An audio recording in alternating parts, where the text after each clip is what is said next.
अपने साथी विद्यार्थियों को इकट्ठा कर लेता है उस गोवा मुक्ति संग्राम के सत्याग्रह के समर्थन में। ये उस बच्चे का राजनीति में पहला कदम है। आज वही स्कूली बच्चा सिर्फ 75 साल का है। उम्र उसके कदमों को रोक नहीं सकी। आज भी वो आगे चल रहा है, चलता रहेगा। ये और कोई नहीं, ये है शरद पवार।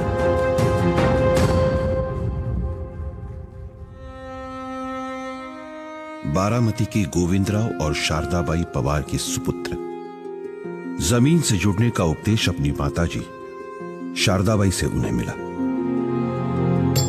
किसानी, बागवानी, ये हमारी भारत की सभ्यता है, तो शिक्षा और पढ़ाई ये हमारा भविष्य है।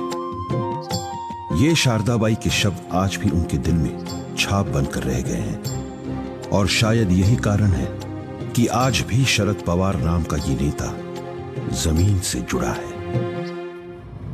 यही स्कूली बच्चा जो गोवा मुक्ति संग्राम के समर्थन में बच्चों को इकट्ठा कर लेता है। कॉलेज में उसके नेतृत्व और संगठन कौशल को 4 चांद लगने ही थे। अब इस युवा को एक अच्छे मार्गदर्शक की जरूरत थी, और क्या संयोग कि उन्हें यशवंतराव चौहान जैसे मार्गदर्शक मिले। यशवंतराव जी के मार्गदर्शन में शरद पवार ने युवक कांग्रेस में प्रवेश किया। युवक कांग्रेस के मंच से उन्होंने बारामती के विकास का काम हाथ में लिया।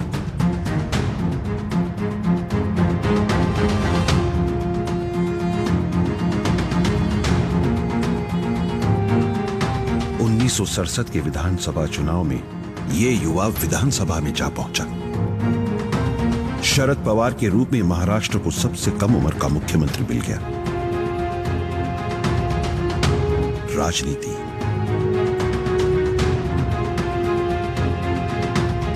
कला, साहित्य, कौन सा क्षेत्र नहीं था जो शरद पवार जी के लिए प्रिय नहीं था।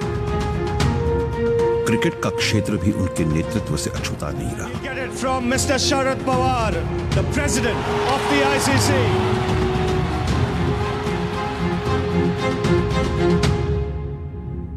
चार बार महाराष्ट्र के मुख्यमंत्री बने। मराठवाड़ा विद्यापीठ के नामांतर जैसा संवेदनशील मुद्दा हो, मुंबई ब्लास्ट जैसी दिल दहलाने वाली घटना हो,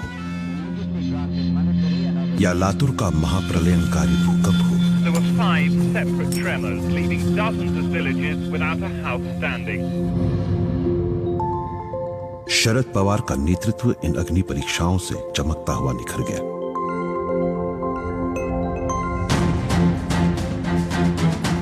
महिलाओं के लिए पुरुषों के बराबर का हक देने के लिए महिला नीति लाए।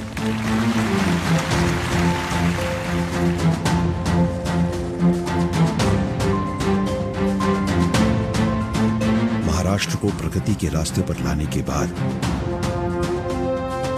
शरद पवार जी को दिल्ली बुलाने लगे। दिल्ली तो गए, मगर वही संदेश दिल में लेते हुए, जमीन से नाता कभी नहीं तोड़ना। पहले रक्षा मंत्री बने, तो महिलाओं को सेना दल में प्रवेश देने का क्रांतिकारी कदम उठाया। बाद में केंद्र में कृषि विभाग मान लिया, और जो जमीनी काम किया उससे ना तो केवल देश खाद्यान्नों में आत्मनिर्भर हुआ, बल्कि भारत के किसानों ने इस भूमिपुत्र के नेतृत्व में खाद्यान्न उत्पादन के सारे रिकॉर्ड विक्रम पार कर दिए।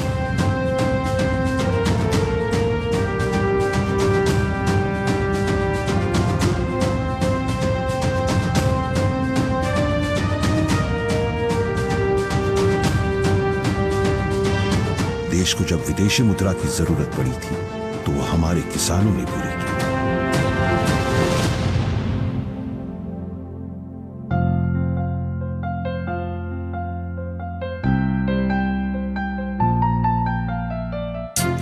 लगातार 48 सालों से ये नेता लोकतांत्रिक प्रक्रिया से जुड़ा हुआ है।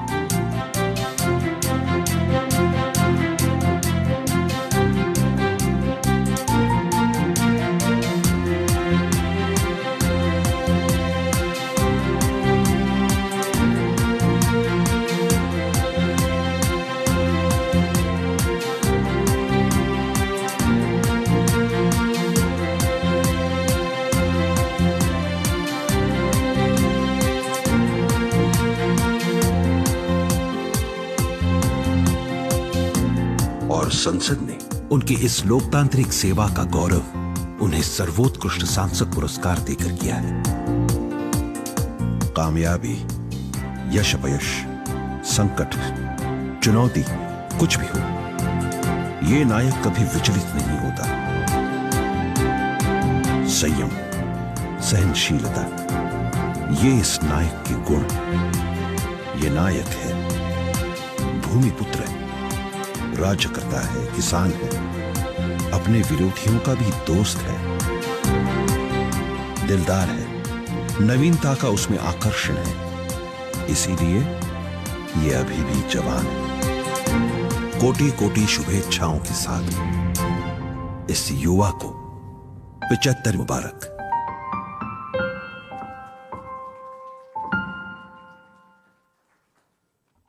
धन्यवाद। खरं तर आदरणीय पवार साहेबांचं आजवरचं कार्य इतकं सखोल आहे आणि इतकं व्यापक आहे की फक्त 7 ते 8 मिनिटांच्या चित्रफितीमध्ये ते बसवणं खूपच आव्हानात्मक आहे। तरीही साहेबांच्या नेतृत्वाचा, त्यांच्या कर्तृत्वाचा आढावा घेण्याचा या माध्यमातून आपण प्रयत्न केला आहे।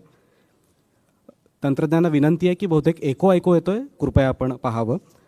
यानंतर मी आजच्या कार्यक्रमाचे प्रमुख पाहुणे डॉक्टर DY पाटील साहेब तसेच इतर सर्व मान्यवर यांना विनंती करतो की त्यांनी विचारमंचावर येऊन आसनस्थ व्हावं। आदरणीय डॉक्टर DY पाटील साहेब, या कार्यक्रमाचे अध्यक्ष doctor Shripal Sabnis sir, MKCL फाउंडेशनचे chief mentor Shri Vivek Sawant sir, ज्येष्ठ पत्रकार व साहित्यिक श्री मधुकर भावे सर, ज्येष्ठ साहित्यिक आणि माजी आमदार श्री हेमंत टकले सर, या सर्व मान्यवरांना विनंती की त्यांनी कृपया विचारमंचावर आसनस्थ व्हावं।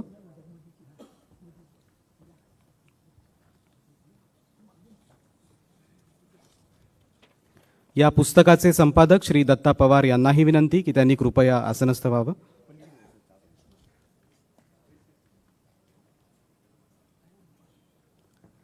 आदरणीय भावे सर,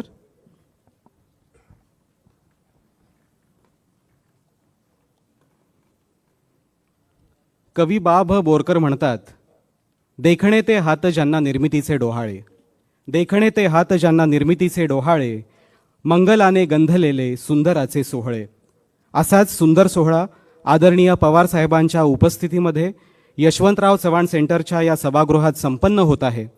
गेली 50हून अधिक वर्षे महाराष्ट्राच्या राजकारणात, समाजकारणात कार्यरत असलेले आधुनिक महाराष्ट्राचे शिल्पकार, देशाचे ज्येष्ठ नेते आदरणीय शरद पवार साहेबांच्या कार्यकर्तृत्वाचा वेध घेणारा, राजकीय, सामाजिक, सांस्कृतिक, साहित्य, कला, क्रीडा, विज्ञान, तंत्रज्ञान, सहकार, उद्योग, कृषी, शिक्षण, संरक्षण, प्रशासन अशा विविध क्षेत्रातील 100 मान्यवरांच्या लेखांमधून व्यक्त होणारा 700 पानांचा मौलिक ग्रंथ 2 सिल्वर ओक आज 30 ऑगस्ट 2022 रोजी प्रकाशित होत आहे। खरंच मंगलानं गंधलेला हा सुंदराचा सोहळा आपल्या सर्वांच्या साक्षीनं संपन्न होत आहे आणि त्यासाठी आज आपल्याला प्रमुख पाहुणे म्हणून लाभले आहेत डॉक्टर DY पाटील साहेब। मी सर्वप्रथम या पुस्तकाचे संपादक श्री दत्ता पवार यांना विनंती करतो की त्यांनी डॉक्टर DY पाटील साहेबांचा सत्कार करावा।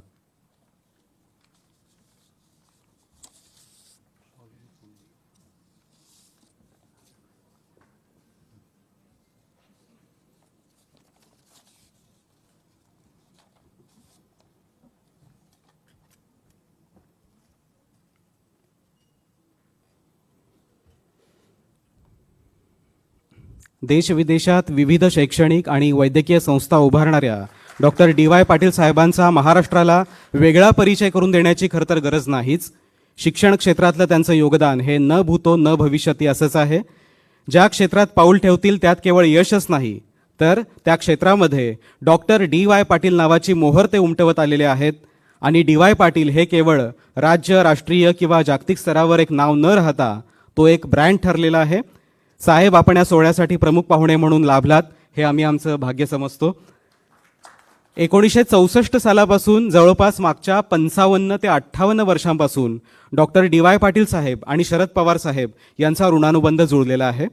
त्रिपुरा, पश्चिम बंगाल आणि बिहार या राज्यांचं राज्यपालपद डॉक्टर DY पाटील साहेबांनी भूषवलेलं आहे।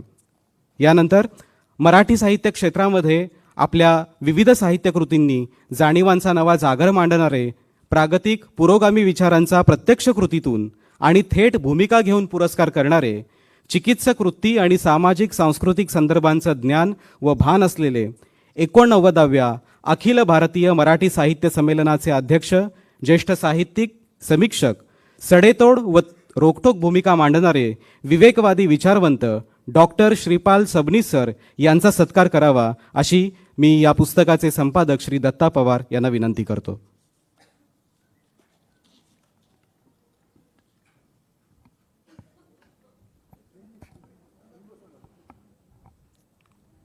डॉक्टर श्रीपाल सबनीस सर हे मूळचे मराठवाड्यातील, आयुष्यात वेगवेगळ्या चळवळींचा आणि कलाविष्कारांचा अनुभव घेतलेल्या डॉक्टर सबनीस सरांनी दादा कोंडकेंच्या विच्छा माझी पुरी कराने प्रभावित होऊन शुक्राची तू चांदणीसारखे वगनाट्य लिहिले आहे.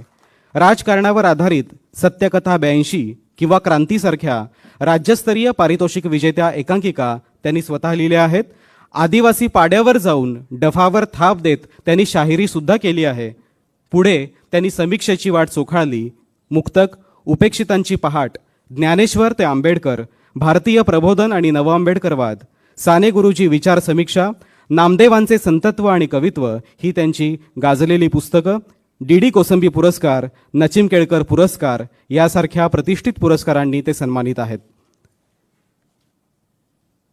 यानंतर आजच्या या सोहळ्यासाठी ज्यांची प्रमुख उपस्थिती लाभली आहे त्या ज्येष्ठ पत्रकार श्री मधुकर भावे सरांचा सन्मान करावा अशी मी श्री दत्ता पवार यांना विनंती करतो. खरं तर आजच्या पत्रकारांनी ज्यांच्याकडून निर्भीडपणे आणि निस्पृहपणे लिहिण्याची प्रेरणा घ्यायला हवी असे ज्येष्ठ पत्रकार मधुकर भावे संयुक्त महाराष्ट्राच्या घडामोडीपासून ते आजपर्यंतच्या सर्व राजकीय घडामोडींचे ते साक्षीदार आहेत. महाराष्ट्राच्या राजकारणाची नस आणि नस त्यांना माहिती आहे. यशवंतराव ते विलासराव या गाजलेल्या पुस्तकातून त्यांनी राज्याचा राजकीय पट आपल्यासमोर उलगडलेला आहे. अनेक अज्ञात किस्से, कहाण्या यांचं भांडार आणि चालता बोलता विकिपीडिया असंच भावे सरांचं वर्णन करावं लागेल. याबरोबरच विचारमंचावर उपस्थित आहेत MKCL फाउंडेशनचे चीफ मेंटॉर माननीय श्री विवेक सावंत सर, त्यांचाही सन्मान करावा अशी मी श्री दत्ता पवार यांना विनंती करतो.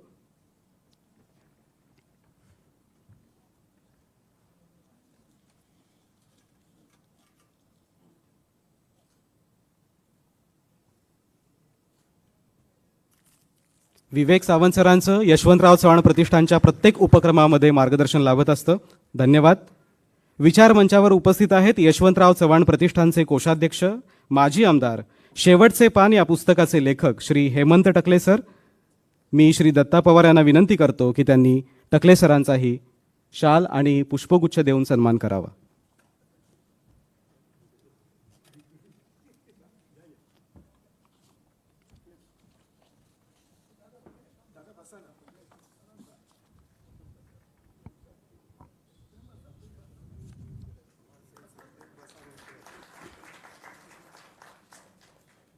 श्री दत्ता पवार यांना विनंती की आज पवार साहेब स्वतः वेळ काढून या कार्यक्रमासाठी उपस्थित आहेत, तेव्हा पवार साहेबांचाही आपण कृपया सन्मान करावा.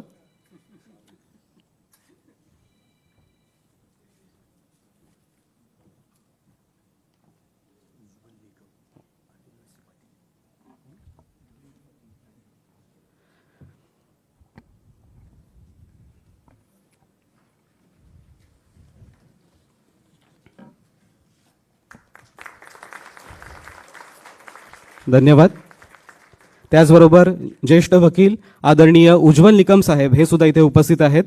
मी विनंती करतो श्री दत्ता पवार यांना की त्यांचाही त्यांनी सन्मान करावा.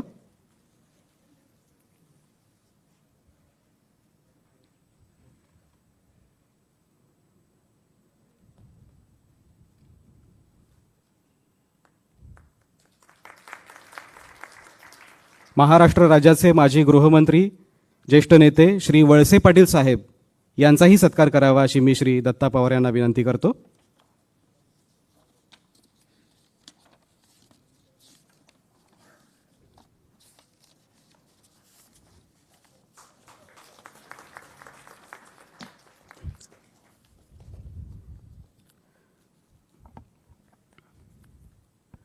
संसद महारत्न खासदार सुप्रियाताई सुळे या देखील इथे उपस्थित आहेत. श्री दत्ता पवार यांना विनंती की मी की त्यांनी ताईंचाही सन्मान करावा. खरं तर आम्ही ताईंना जेव्हा या कार्यक्रमाविषयी विचारलं होतं की 2 सिल्वर ओक या पुस्तकाचं प्रकाशन करायचं आहे, ताई क्षणार्धात तयार झाल्या. आणि ताईंची संसदीय कारकीर्द किती उज्ज्वल आहे, त्यांची संसदेतील भाषणं आपण कायमच ऐकत असतो. पण साहित्यिकांना आणि साहित्य संस्थांना प्रेरणा प्रोत्साहन देण्याचा आदरणीय पवार साहेबांचा जो वारसा आहे तो सुप्रियाताई स्वतः अगदी आत्मीयतेने पुढे नेत आहेत. पवार साहेबांच्या नावानं चव्हाण सेंटरनं साहित्यातील फेलोशिप सुरू केलेली आहे.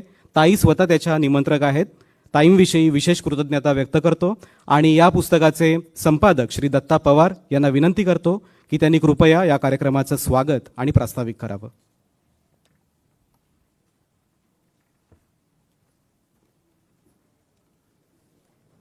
आजच्या कार्यक्रमाचे प्रमुख पाहुणे माननीय डॉक्टर डी.वाय. दादा पाटील, त्याचबरोबर आजच्या कार्यक्रमाचे अध्यक्ष साहित्यिक श्रीपाल सबनी साहेब, त्याचबरोबर मधुकर भावे सर ज्येष्ठ साहित्यिक, माननीय विवेक सावंत सर, त्यानंतर हेमंत टकले साहेब आणि या कार्यक्रमाला खास उपस्थित असलेले माननीय शरद पवार साहेब.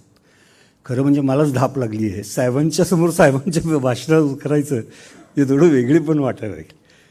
परंतु माननीय शरद पवार साहेब, उज्ज्वल निकम साहेब, दिलीप वळसे पाटील, सुप्रियाताई, हे सर्व लोक या कार्यक्रमाला उपस्थित झाले, याकरता मी त्यांचं सर्वांचं प्रथम स्वागत करतो.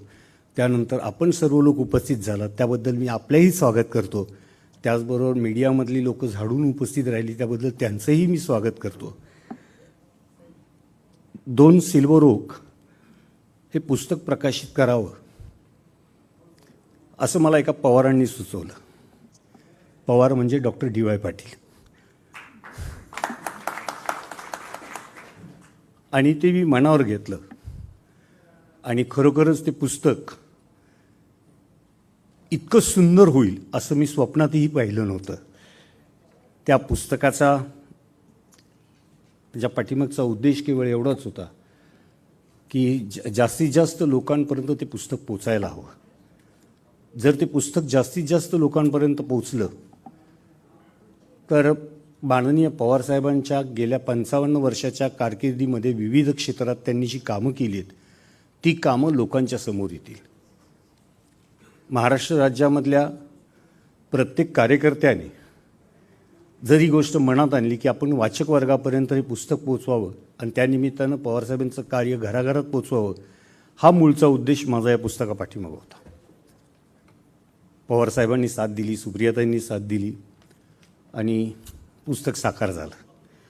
या पुस्तकामध्ये काम करत असताना अशोक चाफेकर साहेब, त्यानंतर योगेश भाटे, गिरीश राव, त्याचबरोबर रामदास वाकचौरे, पराग पोद्दार, या सर्व लोकांची मौलिक मदत मला या कार्यक्रमाच्या निमित्तानं झाली आणि या पुस्तकाच्या निमित्तानं झाली. या सर्वांच्या कष्टातून, त्यांच्या विचारातून हे पुस्तक आज महाराष्ट्रासमोर ठेवताना मला प्रचंड अभिमान वाटतो की पवारसाहेबांचा एकत्रित असं काम आजवर कुठल्या पुस्तकात प्रकाशित झालं नव्हतं, ते आज या ठिकाणी या कार्यक्रमाच्या निमित्तानं आपण प्रकाशित करत आहोत. खरं म्हणजे पुस्तक हे पुस्तक नसून हा एक संदर्भ ग्रंथ ठरावा अशा आशेनेच आपण त्या पुस्तकाचं, त्या ग्रंथाचं निर्मिती आपण केलेली आहे. हे पुस्तक जो महाराष्ट्रातला तरुण, युवा नेतृत्व करणारे युवक, या सगळ्या लोकांनी जरी पुस्तक वाचलं तर पवारसाहेबांचं कार्य जे माहिती नाही ते सुद्धा माहिती होईल, अशा स्वरूपाचं या पुस्तकाचं वैशिष्ट्य आहे. अर्थात 700 पानं म्हणजे फार मोठी झाली पानं, कारण पुस्तकाचं वजनच 1600 ग्रॅम आहे. त्यामुळे ते पुस्तक एका हातात धरून वाचण्यासारखं नक्कीच नाही आहे, त्याला पुढे टेबल जरूर लागेल. अशा स्वरूपाचा तो ग्रंथ, महाग्रंथ तो माझ्या हातनं घडला, याकरता मी स्वतःला शतभागी समजतो. त्याचबरोबर या कार्यक्रमाच्या निमित्तानं आपण सर्व लोक उपस्थित झालात, कारण पवारसाहेब समोर बसलेले असताना मी काय बोलावं हा माझाच मोठा प्रश्न आहे. मी पुस्तकाविषयीच तेवढं बोलू शकतो, यापेक्षा जास्त काही बोलू शकत नाही. परंतु हा ग्रंथ जर महाराष्ट्र राज्यातल्या आमदारांनी, नगरसेवकांनी, पंचायत समिती सदस्यांनी, जिल्हा परिषद समितीच्या सदस्यांनी यांनी सगळ्यांनी जर ठरवलं तर गावागावापर्यंत हे पुस्तक पोचायला वेळ लागणार नाही आणि लोकांपर्यंत पवारसाहेबांचं काम पोचल्याशिवाय राहणार नाही. हाच एक मनोदय या ठिकाणी व्यक्त करतो आणि माझे 2 शब्द संपवतो. जय हिंद, जय महाराष्ट्र. धन्यवाद श्री दत्ता पवार सर. आपण अत्यंत संक्षिप्त रूपामध्ये आपलं जे मनोगत मांडलं ते खरंच खूप मौलिक होतं.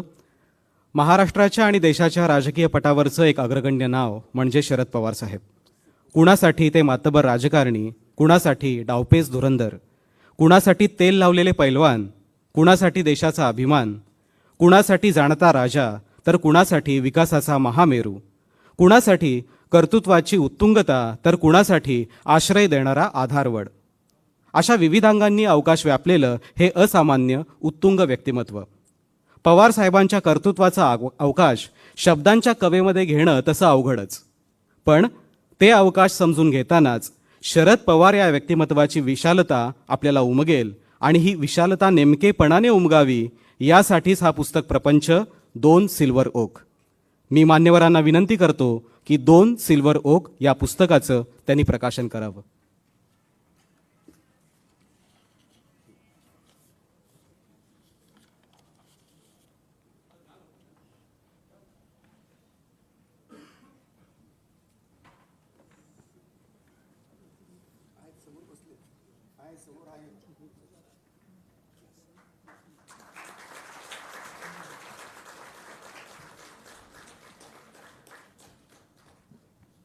महाराष्ट्रातल्या विविध क्षेत्रातल्या 100 मान्यवरांच्या लेखणीतून साकारलेला हा ग्रंथ, अत्यंत उच्च निर्मिती मूल्य असलेला हा ग्रंथ 2 silver okay.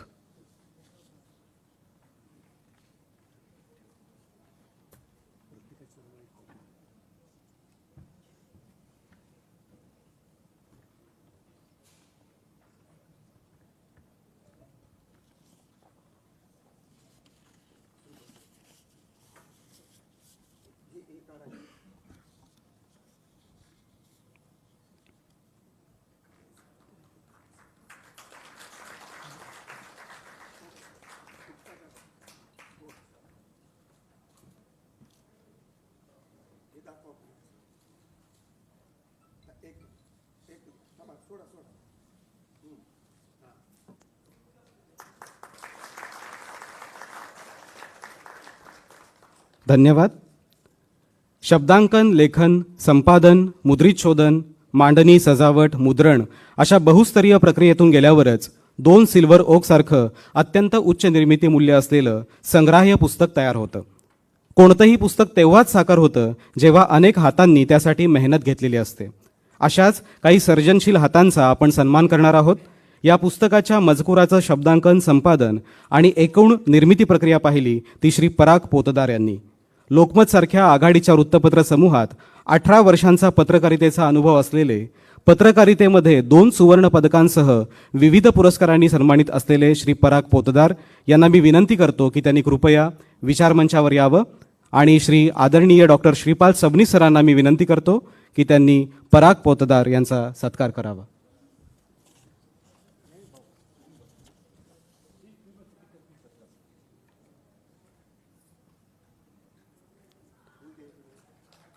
Doctor DY Patil साहेबांना विनंती आहे की त्यांनी आसनस्थ राहिलं तरी चालेल, त्यांनी कृपया बसून घ्यावं. यानंतर या पुस्तकाचं देखणं मुखपृष्ठ साकारणारे मांडणी सजावटकार रामदास वाकचौरे यांना विनंती की त्यांनी विचारमंचावर यावं. रामदास वाकचौरे. डॉक्टर श्रीपाल सबनीस सरांना मी विनंती करतो की त्यांनी रामदास वाकचौरे यांचा सत्कार करावा.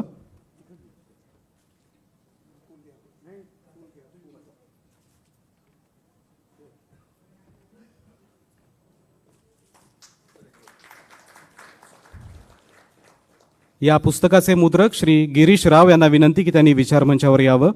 मी MKCL फाउंडेशनचे चीफ मेंटॉर श्री विवेक सावंत सरांना विनंती करतो की त्यांनी गिरीश राव यांचा सत्कार करावा.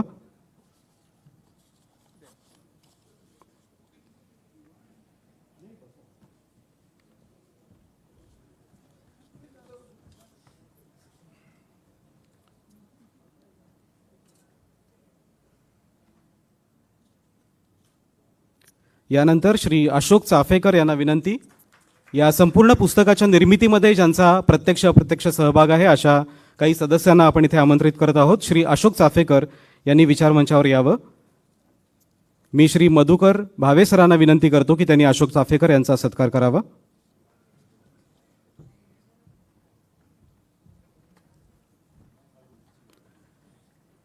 श्री योगेश भाटे,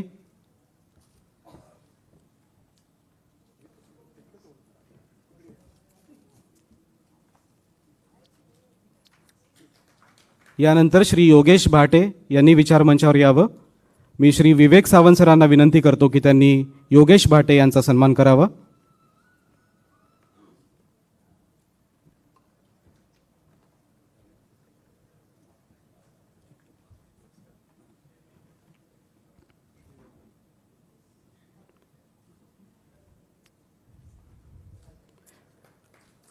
यानंतर श्री दिलीप ताठे यांचा सन्मान होणार आहे. त्यांच्या वतीने सचिन खुडे यांना मी विचारमंचावर येण्याची विनंती करतो. श्री हेमंत टकले साहेबांना मी विनंती करतो की त्यांनी कृपया यांचा सन्मान करावा. श्री दिलीप ताठे.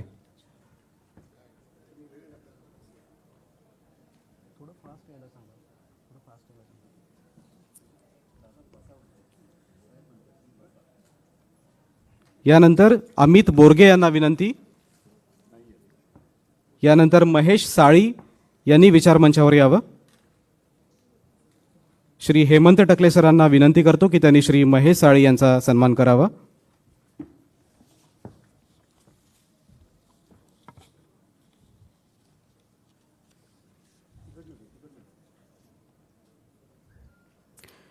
यानंतर श्री अविराज बहिर यांनी विचारमंचावर यावं.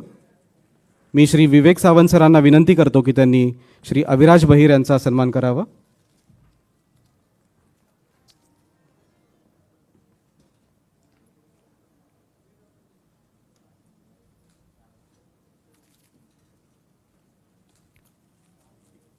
धन्यवाद. महेश पांचाळ यांना विनंती की त्यांनी विचारमंचावर यावं. महेश पांचाळ.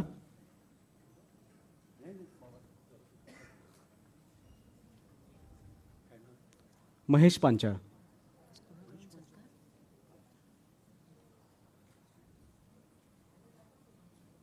श्री विवेक सावंत सरांना विनंती की त्यांनी महेश पांचाळ यांचा सन्मान करावा. आणि त्यानंतर श्री केतन शहा.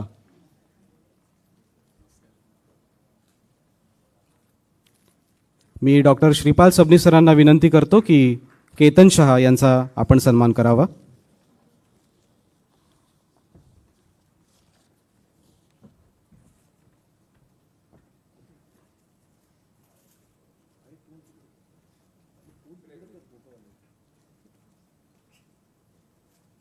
धन्यवाद.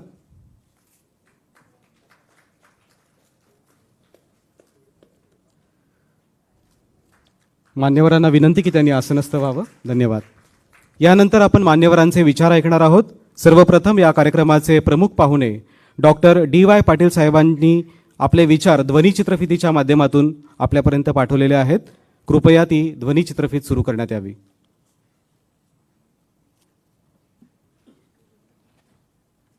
माननीय शरदचंद्र पवार यांच्या 2 सिल्वर ओक या पुस्तकाचे प्रकाशन माझ्यास होत आहे. याचा मला आनंद होत आहे. शरदचंद्रजी पवार यांच्याबद्दल बोलताना नेहमी माझ्या मनामध्ये कृतज्ञतेची भावना असते. गेली 55 वर्षाहून अधिक काळ संसदीय राजकारणामध्ये त्यांनी केलेले काम दीपस्तंभासारखे आदरणीय यशवंतराव बळवंतराव चव्हाण, वसंतदादा पाटील आणि त्यांच्यानंतर महाराष्ट्राचा झेंडा त्यांनी दिल्लीमध्ये सातत्याने उंचावत ठेवला आहे. सामान्य माणसाच्या हिताचा विचार करून आजपर्यंत त्यांनी समाजाच्या हिताचे काम केलेले आहे. नेहमी लोकांमध्ये राहणं, त्यांच्या अडचणी जाणून घेणे, त्यावरती उपाय करणे हा त्यांचा स्थायीभाव आहे. वेगवेगळ्या क्षेत्रातील माणसे जोडण्याची कला शरदचंद्रजी पवार यांना अवगत आहे. एखाद्या माणसाला मदत करायची ज्यावेळी वेळ येते त्यावेळी त्यांनी कधीही त्यांचा पक्ष कट याचा विचार केलेला नाही. तर त्या माणसाचे कर्तृत्व आणि तो माणूस समाजाचे करत असलेले काम याची दखल घेऊन त्यांनी मदतीचा हात पुढे केलेला आहे. याचा अनुभव मी स्वतः घेतलेला आहे. आमच्या शैक्षणिक संस्थांच्या स्थापनेच्या काळामध्ये त्यांनी केलेली मदत मी कधी विसरणं शक्य नाही. देशाचे कृषी मंत्री असताना त्यांनी शेतकऱ्यांसाठी घेतलेले निर्णय हे क्रांतिकारक आहेत. महाराष्ट्राच्या राजकारणामध्ये काम करत असताना त्यांच्याबरोबर काम करण्याची संधी मिळालेली आहे. त्यांना नेहमीच माझ्या सदिच्छा आहेत. जय हिंद, जय महाराष्ट्र. धन्यवाद. यानंतर ज्येष्ठ पत्रकार आणि साहित्यिक श्री मधुकर भावे सरांना मी विनंती करतो की या प्रसंगी त्यांनी आपले विचार व्यक्त करावेत.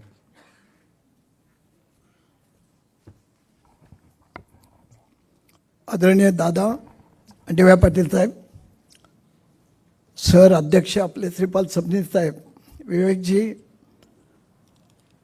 हेमंतजी टकले साहेब, लेखक दत्ताभाऊ, समोर बसलेले आदरणीय पवार साहेब, दिलीप भाऊ, सगळं सभागृह आणि मागे बसलेल्या सुप्रियाताई. काही क्षण बोलायचे नसतात, अनुभवायचे असतात. आजचा कार्यक्रम मला असं वाटतं अनुभवण्याचा आहे, अनुभूतीचा आहे. पण दत्ताभाऊ, तुम्ही खूप भाग्यवान आहात याच्याकरता की मी पण पवार साहेबांवर पुस्तक लिहिलं 350 पानाचं, एकमेव नाव त्याचं. 10 वर्ष झाली त्याचं प्रकाशन होऊन. पवारसाहेब म्हणाले, माझ्या पुस्तकाला मी कसा काय हजर राहू? आज तर इथे हजर राहिले, केवढं नशीब आहे तुमचं.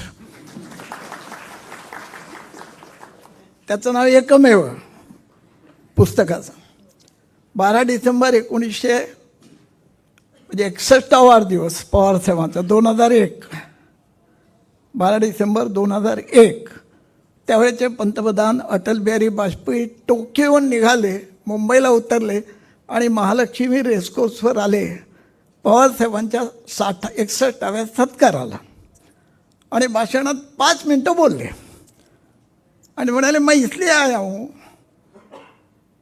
कि राज्यसभा और लोकसभा के 750 सांसद है, उसमें अकेले एक शरद पवार निकले जिन्होंने कहा कि भूकंप से कैसा जूझना मैं जानता हूँ. गुजरात में भूकंप हुआ है, मैं जाना चाहता हूँ. तो जो शब्द वापरला वाजपेयी साहेबांनी, अकेले, त्याचं मराठी भाषांतर मी एकमेव असं केलं आणि त्याच्यावर मी 300-350 पानाचा ग्रंथ केला. त्यावेळेचे सत्तेमध्ये बसलेले लोक विरोधी पक्षाच्या नेत्याच्या कृतीचा अंदाज घेऊन त्याच्यावर काम सोपवून ते काम कसं करून घ्यायचं अशा सुसंस्कृत वातावरणाचं मी आत्ता वर्णन करतोय, सध्याचे वर्णन करतोय. ते पवारसाहेब त्यांना डिझास्टर मॅनेजमेंटचं प्रमुख केलं वाजपेयीने आणि गुजरातला ते केले. मग अशी आपण फिल्म पाहिली असेल एक, 11 जुलै 61 पानशेत पुणे वाहून गेलं. 4 तासामध्ये यशवंतराव चव्हाण साहेब लकडी पुलावर चिखलामध्ये हातात बांबू घेऊन उभे होते. आचार्य आत्रे त्यांच्यासोबत होते आणि मलाही तेच कव्हर करायची संधी मिळाली होती. बरोबर 30-35 वर्षानंतर किल्लारीच्या भूकंपामध्ये राज्याचे मुख्यमंत्री शरद पवार साहेब अवघ्या 6 तासामध्ये किल्लारीच्या ढिगऱ्यावर जाऊन उभे राहिले होते. ही चव्हाण पवार साहेब परंपरा आहे. संकटाच्या वेळी धावून जायचं. साहेब, तुम्ही हे सगळं कसं सांभाळता? फार अवघड आहे. आता तुम्ही 8 मजले चढून गेलात, 2 पायंड्या चढलात आणखी 9व्या मजल्याच्या, तर 12 डिसेंबरला तुम्ही 3री पायंडी चढाल. आपण सगळेजण आज प्रार्थना करूया की अजून 17 पायंड्या साहेबांनी चढायच्या आहेत. म्हणजे 100 पायंड्या पुरे होतील त्यांच्या. 110वा मधला पुरा होईल. आणि साहेब, त्या कार्यक्रमाला दत्ताभाऊ तुम्ही 1400 पानाचं पुस्तक काढा आणि त्याला पण मी 101 वर्षाचा हजर राहीन. पवारसाहेब, 2-3 गोष्टी मी फक्त सांगतो. गेल्या 63 वर्षामध्ये देशातले बहुसंख्य नेते मला पाहता आले, त्यांच्याजवळ जाता आलं, बोलता आलं, मुलाखती घेता आल्या. खूप मोठं माझं पुण्य माझ्या कामाला आलं. आईवडिलांचं कोणाचं मला माहीत नाही. पण ज्यांच्या घरी फोन केला तर लिहून घेतलं जातं. कोण नाव? मधुकर भावे साहेब नाही आहेत, दौऱ्यावर आहेत. फोन ठेवून दिला जातो. रात्री 11, 12, 12:30, 1 फोन वाजतो. काय कशाकरता फोन केला होता? असा एकमेव नेता मी बघतोय की ज्यांच्या घरी फोन केल्यानंतर तुम्हाला प्रतिसाद मिळाला नाही, पाठवलेल्या पत्राचं उत्तर आलं नाही, असा दुसरा नेता नाही तुम्हाला. बारीक बारीक गोष्टी आहेत. तुम्ही 700 पानाचं पुस्तक काढलं, मी 350 पानाचं पुस्तक काढलं. आज तुम्हालाही सांगतो, एकमेव असा नेता आहे. परवा तुम्ही वाचली असेल बातमी, विनोद कांबळी काय म्हणाला, साहेब आर्थिकदृष्ट्या मी खूप अडचणीत झालो आहे, पण केवळ पवार साहेबांनी 30,000 रुपये जे पेन्शन आम्हाला खेळाडून दिलं होतं, त्या 30,000 रुपयावर माझं घर चालवलं आहे मी. क्रिकेट असो, खो खो असो, कबड्डी असो, मराठी नाट्य परिषद असो, नेहरू विज्ञान केंद्र असो, रयत शिक्षण संस्था असो. साहेब मुख्यमंत्री पदावरून उतरल्यानंतर महाराष्ट्राच्या बहुसंख्य मुख्यमंत्र्यांना त्यांच्या घरी डायरेक्ट जावं लागलेलं आहे. यांच्यासाठी वाटेत 10 कार्यालय आहेत की जिथे थांबू शकतात, बसू शकतात, संस्थेचं काम करू शकतात. असा पण हा एकमेव नेता आहे तुम्हाला सांग. आता इथे विवेक सावंत बसलेत. रयत शिक्षण संस्था एशिया खंडातली सगळ्यात मोठी शिक्षण संस्था. भाऊराव पाटलांनी खरोखर 5 आणे 10 आणे 2 आणे 8 आणे जमा करून संस्था उभी केली. त्याचे साहेब अध्यक्ष. विषय असाला रावसाहेब शिंदे कार्याध्यक्ष की संगणकीय युग आलंय. आता आपल्या विद्यार्थ्यांना संगणकाचं सगळं ज्ञान आलं पाहिजे. सांगितलं ना, तुम्ही प्रस्ताव तयार करा. 12 कोटीचा प्रस्ताव तयार केला. कल्पना करा, एक संस्थेला 1-2 महिन्यामध्ये 12 कोटीची तरतूद करायची. रावसाहेबांनी प्रस्ताव दिला पवारसाहेबांना. पवारसाहेबांनी मीटिंग लावा. 12 लोकांना बोलवलं. पतंगराव 1 कोटी, रामशेठ 1 कोटी, सुप्रिया तुझ्या फंडातून 1 कोटी, अजितदादा तुझ्या फंडातून. 12 मिनिटात 12 कोटी जमा झाले. रयत शिक्षण संस्थेमध्ये संगणकीय व्यवस्था ताबडतोब सुरू झाली. सगळ्यांना चहा पाजला, मीटिंग संपली. ही ताकद पवारसाहेब फक्त तुमची तुमची तुमचीच आहे. खूप बोलण्यासारखं आहे, आज तो विषय नाही आहे. पण एवढीच विनंती मला करायची, पवारसाहेब सुदैवानं 63 वर्ष हा जो महाराष्ट्र पाहिला तो यशवंतरावचा महाराष्ट्र आम्ही पाहत होतो. की ज्यांनी पहिलं विधेयक आणलं मधुकरराव चौधरीला सांगून की डोक्यावरून माणसांची घाण माणसांनी वाहून न्यायची नाही, त्याच्याकरता स्वतंत्र व्यवस्था करायची. ट्रॉली आणली, लोखंडाचे डबे आणले. या महाराष्ट्रातल्या माणसांची घाण वाहणाऱ्या माणसांना मुक्त करून टाकलं. त्याला 63 वर्ष झाली. आज 63 वर्षात आपण एकमेकांच्या अंगावर घाण टाकण्याचाच कार्यक्रम करतो आहे या महाराष्ट्रामध्ये. तो यशवंतरावांचा महाराष्ट्र आज राहिला नाही. पवारसाहेब तुम्हाला 100 वर्षाचं आयुष्य आम्ही सगळेजण प्रार्थना करतो. आम्हाला तो महाराष्ट्र फक्त तुम्ही देऊ शकता. तो पुरोगामी महाराष्ट्र तुम्ही देऊ शकता. 75 आपण अमृत महोत्सव स्वातंत्र्याचा केला. लाल किल्ल्यावरून भाषणं ऐकली आपण सगळे. अमृत महोत्सवाच्या वर्षात नेहरू गांधींच्या नावाचा उल्लेख नाही. 600 विद्यापीठात गांधी शिकवला जातो. जगात एकमेव असा नेता आहे की जो 600 विद्यापीठात शिकवलं जातो. 59 साली ज्या माणसांनी IT 5 ठिकाणी उभी केली, पवईची आपली IT 59 साली पंडितजींमुळे निर्माण झाली, इन्स्टिट्यूशन टेक्नॉलॉजी. त्या नेहरू गांधींचा विचार या देशामध्ये पवारसाहेब फक्त तुम्ही सांगता आहात आणि तुमच्याकडून आम्ही तो विचार ऐकतो आहोत. आणि म्हणून कुठेतरी काहीतरी चुकतंय. तिथे मध्ये उभं राहणारा एक खंबीर नेता तुमच्या रूपानं आमच्यामध्ये आज शिल्लक आहे असं मानणारा मी एक महाराष्ट्रातला छोटा पत्रकार आहे. माझ्यापेक्षा खूप दिग्गज मोठे पत्रकार आहेत. पण यशवंतरावांपासून सगळ्यांना पाहायला मिळालं. साहेब किसनगिरी आबा म्हणाले साहेबांना, साहेब राज्य खूप चांगलं चाललंय हो. साहेब म्हणाले, आबा हे तुम्ही बोलून चालणार नाही, लोकांनी बोललं पाहिजे. ही संवेदनशीलता त्या नेत्यांमध्ये होती. यशवंतरावांपासून हा सगळा जो महाराष्ट्र घडला गेल्या 50 वर्षामध्ये, त्यात पवारसाहेब तुमचं योगदान किती मोठं आहे, किती मोठं आहे. 700 पानं झाली, खूप झाली. ते पुस्तक घेऊन जायला सुद्धा अवघड आहे. पण 700 पानात मावणारे पवारसाहेब नाहीत. 7000 पानं लिहिली तरी पवारसाहेब त्यात मावायचे नाहीत. साहेब या महाराष्ट्राच्या पुरोगामित्वाच्या यशवंतरावांच्या खुणा पुढे घेऊन गेलेल्या माणसं नाव शरदचंद्र गोविंदराव पवारसाहेब हे लिहून ठेवा. आणि म्हणून महिला आयोग आला. म्हणून औरंगाबादचं नाव ते लोक म्हणतात नामांतर. नामांतर नाही आहे, जोडांतर आहे. बाबासाहेब आंबेडकर मराठवाडा विद्यापीठ हा शब्द कायम ठेवून पवारसाहेबांनी किंमत चुकवली, राज्य गेले तरी चालेल, पण त्या भूमिकेवर मी ठाम राहणार आहे असं म्हणणारी माणसं कोण आहेत तुम्हाला सांगतो. आणि म्हणून पवारसाहेब खूप बोलता येईल आज. हा बोलण्याचा विषय नाही, अनुभवण्याचा विषय आहे. आम्ही तुमच्याकडे खूप लांबूनही पाहतो, खूप जवळूनही पाहतो. मी तर असा धन्य आहे तुम्हाला सांगतो. एक तर मला छान पुस्तक करता आलं पवारसाहेबांना, आणि त्याहीपेक्षा साहेब एवढा छोटा आहे मी. बिल क्लिंटन आले होते त्यांच्या घरी, 50 लोकांना बोलवत. पवारसाहेबांचा रात्री फोन आला, तू ये. अरे म्हटलं 50 लोकांमध्ये मी कुठे? अरे तू ये म्हणाले. मी चांगली लिलीची छान फुलं घेऊन गेलो. ते सिक्युरिटीवाल्याने काढून घेतली फुलं. पवारसाहेबांनी म्हणलं नाही आपल्याला गुच्छ द्यायचा आहे एक म्हणाले. त्यांच्या हातात दिला. नाही म्हणाले तूच दे.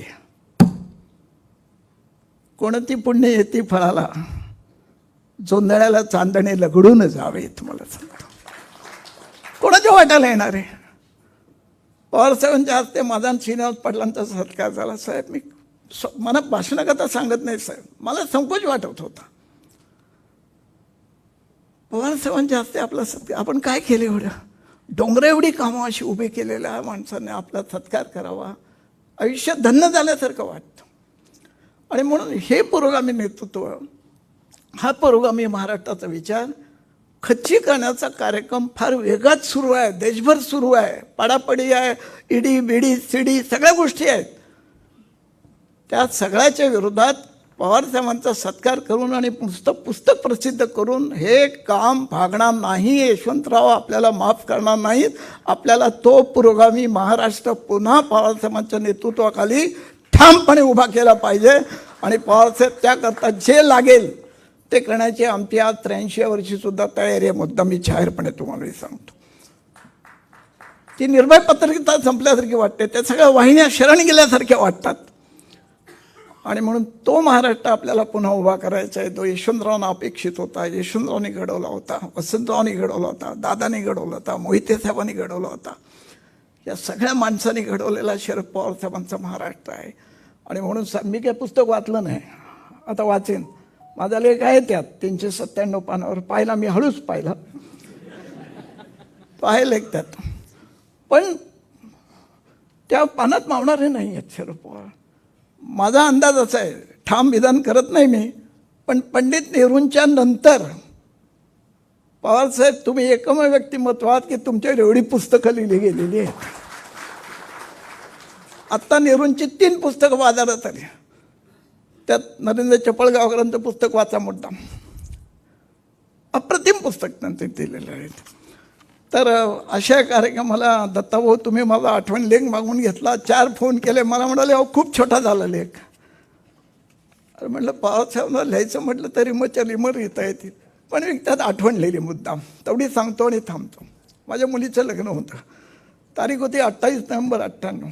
त्या दिवशी गोवारीचा बंद होता. नागपूरला 101 लोक चिरडून मेले गेले. आणि मुंडे साहेबांनी, बाळासाहेबांनी असं मोठं आंदोलन केलं, महाराष्ट्र बंद. आणि त्याच दिवशी मी ते शिवाजी पार्कचं मैदान घेतलं होतं मागे, जे वनिता समाज, आणि त्याचे 80,000 रुपये भरले होते. आणि ते म्हणाले कार्यक्रम रद्द झाला तर परत काय करणार आहे? मी मेलो म्हटलं, 80,000 रुपये गेलं तर करणार काय? पगार होता तेव्हा 1400. काय करायचं? पवारसाहेबांना फोन केला. म्हटलं पवारसाहेब मी तर लग्नात मुलीचं आमंत्रण दिलं आहे, पण अशी अशी अडचण आहे. कुठे आहे तू? म्हटलं मुंबईला आहे. कुठे पाठवायची मदत? पत्ता दिला मी, तर फोन ठेवून दिला. 5 मिनिटांनी सांबरा नावाचे मुंबईचे CP त्यांचा फोन आला. म्हटलं भावेश जी बोल रहे हैं, CM साहब ने आदेश दिया है, बोले आपको कहाँ मदद चाहिए? म्हटलं ठाणा में. मुलाकडचे लोक ठाण्याला राहत होते. तो तो CP ठाणे का प्रॉब्लेम आहे, बट डोंट वरी. त्यांनी CP ठाण्याला फोन केला. CP ठाण्याचा मला फोन आला. आणि माझ्या जावयाच्या घरची वरात चीनचं सैन्य चालून येते अशा बंदोबस्तात पोलिसांच्या ह्याच्यात त्या ठिकाणी आणली गेली. एका फोनने माझी मिसेस अत्यावस्था होती, करोना होता, युरिनल इन्फेक्शन होतं, ॲम्ब्युलन्स मिळेना. साहेबांना फोन केला, काय प्रॉब्लेम आहे रे? म्हटलं असं असं आहे. फोन ठेवून दिला नाही. 2 मिनिटात राजेश टोपेंचा फोन आला. आणि साहेब नुसता फोन नाही आला, त्याच्यामध्ये एस्कॉट पोलीसचं पण एस्कॉट पुढे दिलं गेलं आणि तिला वाचवलं आम्ही. तो साहेब हे शब्दात सांगता येणारं नाही आहे, हे ऋण फिटणारं नाही आहे. आणि म्हणून तुमची जी उंची आहे त्या उंचीच्या वर 6 शरद पवार उभे केले ना तरीसुद्धा तुमची उंची कमी पडेल. एवढी तुमची सगळ्या कामाची उंची आहे. 10 संस्था सांभाळतात, सोपी गोष्ट नाही आहे. आणि म्हणून दत्ताभाऊ तुम्ही खूप चांगलं काम केलं आहे. आता मी वाचतो नंतर त्याच्यावर पुन्हा माझा आर्टिकल पुढच्या आठवड्यात लिहितोच, तो भागच वेगळा. पण नुसतं आर्टिकल लिहून आणि भाषणं करून आणि खूप मोठी लढाई लढायची एवढंच मी तुम्हाला सांगतो. पवारसाहेब त्या लढाईचे सरसेनापती तुम्ही आहात एवढंच या निमित्ताने सांगतो. थांबतो. सगळ्यांना नमस्कार. जय हिंद, जय महाराष्ट्र. भावे सरांचं हे भावपूर्ण भाष्य संपूच नाही असं आपल्या सगळ्यांना वाटत होतं खरं तर. धन्यवाद मधुकर भावे सर. खरं तर असे अनेक किस्से कहाण्यांचं भांडार मधुकर भावे सरांकडे आहे. पुन्हा एकदा धन्यवाद. यानंतर मी MKCL फाउंडेशनचे चीफ मेंटॉर श्री विवेक सावंत सरांना विनंती करतो की त्यांनी मनोगत व्यक्त करावं.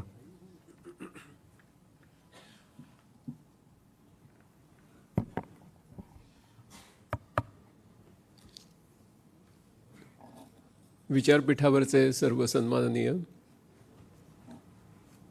आणि आदरणीय पवारसाहेब, आदरणीय श्री दिलीप वळसे पाटील साहेब, त्याचप्रमाणे खासदार श्रीमती सुप्रिया सुळेताई आणि उपस्थित असलेले सर्व पवारसाहेबांचे चाहते. कार्यक्रम पत्रिकेमध्ये मी आज बोलणं अपेक्षित नव्हतं, परंतु बहुतेक काही वक्ते येऊ शकले नाहीत, त्यामुळे मला विनंती केली गेली. हा माझा अतिशय मोठा असा सन्मान मी समजतो. आजच्या या पुस्तक प्रकाशनामध्ये मला सहभागी होता आलं हे 2 कारणांनी मला महत्त्वाचं वाटतं. एक म्हणजे इतका मोठा ग्रंथ जो पवारसाहेबांवर लिहिला गेला, तो लिहित असताना मला श्री दत्ता पवार यांचा फोन आला की तुम्हीसुद्धा याच्यामध्ये लेखन करा. तर मला त्यांनी खूप मोठमोठ्या लेखकांची नावं सांगितली आणि माझी छातीच दडपून गेली की इतके लोक ह्याच्यात लिहिणार आहेत आणि आपण ह्याच्यात लिहिणं. तर त्याच्यामुळे मी श्री दत्ता पवार यांचं ऋण आपल्यासमोर व्यक्त करतो की त्यांनी ही संधी मला दिली. आणि दुसरं कारण असं की या निमित्ताने म्हणजे खूप विद्वान असे आजचे महनीय वक्ते यांचे पवारसाहेबांविषयीचे, त्यांच्या कार्याविषयीचे विचार हे ऐकण्याची संधी मिळाली आणि यापुढेही मिळणार आहे. मधुकर भावे सरांसारखं एक व्यक्तिमत्व ज्याच्यामध्ये विचार आणि भावना दोन्हीचा इतका सुंदर परिपोष करणारं एक व्याख्यान आत्ता आपण ऐकलं. मी सुद्धा पवारसाहेबांचे अनेक असे प्रसंग आपल्याला सांगू शकीन. वेळेच्या मर्यादेचं मला भान आहे, परंतु साररूपाने सांगायचं तर आज मला अतिशय आनंद वाटतो की दिलीपराव इथे आहेत. आणि ज्यावेळेला 21वं शतक सुरू होत होतं त्यावेळेला आपण फक्त आपल्या जीवनामध्ये डिजिटल टेक्नॉलॉजी वापरणार नसून आपलं जीवन डिजिटल टेक्नॉलॉजीमध्ये जगणार आहोत. डिजिटल इकॉलॉजी ही येणार आहे आणि त्याच्यामध्येच नव्या जगाच्या आपल्या ग्रामीण भागातल्या युवांचं भवितव्य उज्ज्वल करण्याची क्षमता दडलेली आहे. हे इतक्या आधी ओळखणारे मला असं वाटतं की जसं भावे सरांनी नेहरूंच्या नंतर पवारसाहेबांचं नाव घेतलं तसंच मी म्हणेन की राजीव गांधींच्या नंतर हे ओळखणारे आणि त्यासाठी आपली सर्व राजकीय इच्छाशक्ती आमच्यासारख्या तंत्रज्ञानातल्या लोकांच्या मागे उभे करणारे हे पवारसाहेबांसारखे दुसरे नेते मी बघितले नाहीत. आज या प्रसंगी मी अतिशय नम्रपणे सांगतो की जर पवारसाहेबांसारखं नेतृत्व महाराष्ट्रामध्ये नसतं तर आम्ही महाराष्ट्र ज्ञान महामंडळाच्या माध्यमातून 1.5 कोटी मुलांना संगणक साक्षर केलं आणि त्यापेक्षा कितीतरी जास्त लोकांना अनेक संगणकीय सेवा दिल्या आणि महाराष्ट्राला देशातलं नंबर 1चं राज्य बनवलं. इतकंच नव्हे तर 170 देशातले विद्यार्थी हे आमच्या महाराष्ट्र ज्ञान महामंडळाचे अभ्यासक्रम जगामध्ये करतात. हे काहीही शक्य झालं नसतं.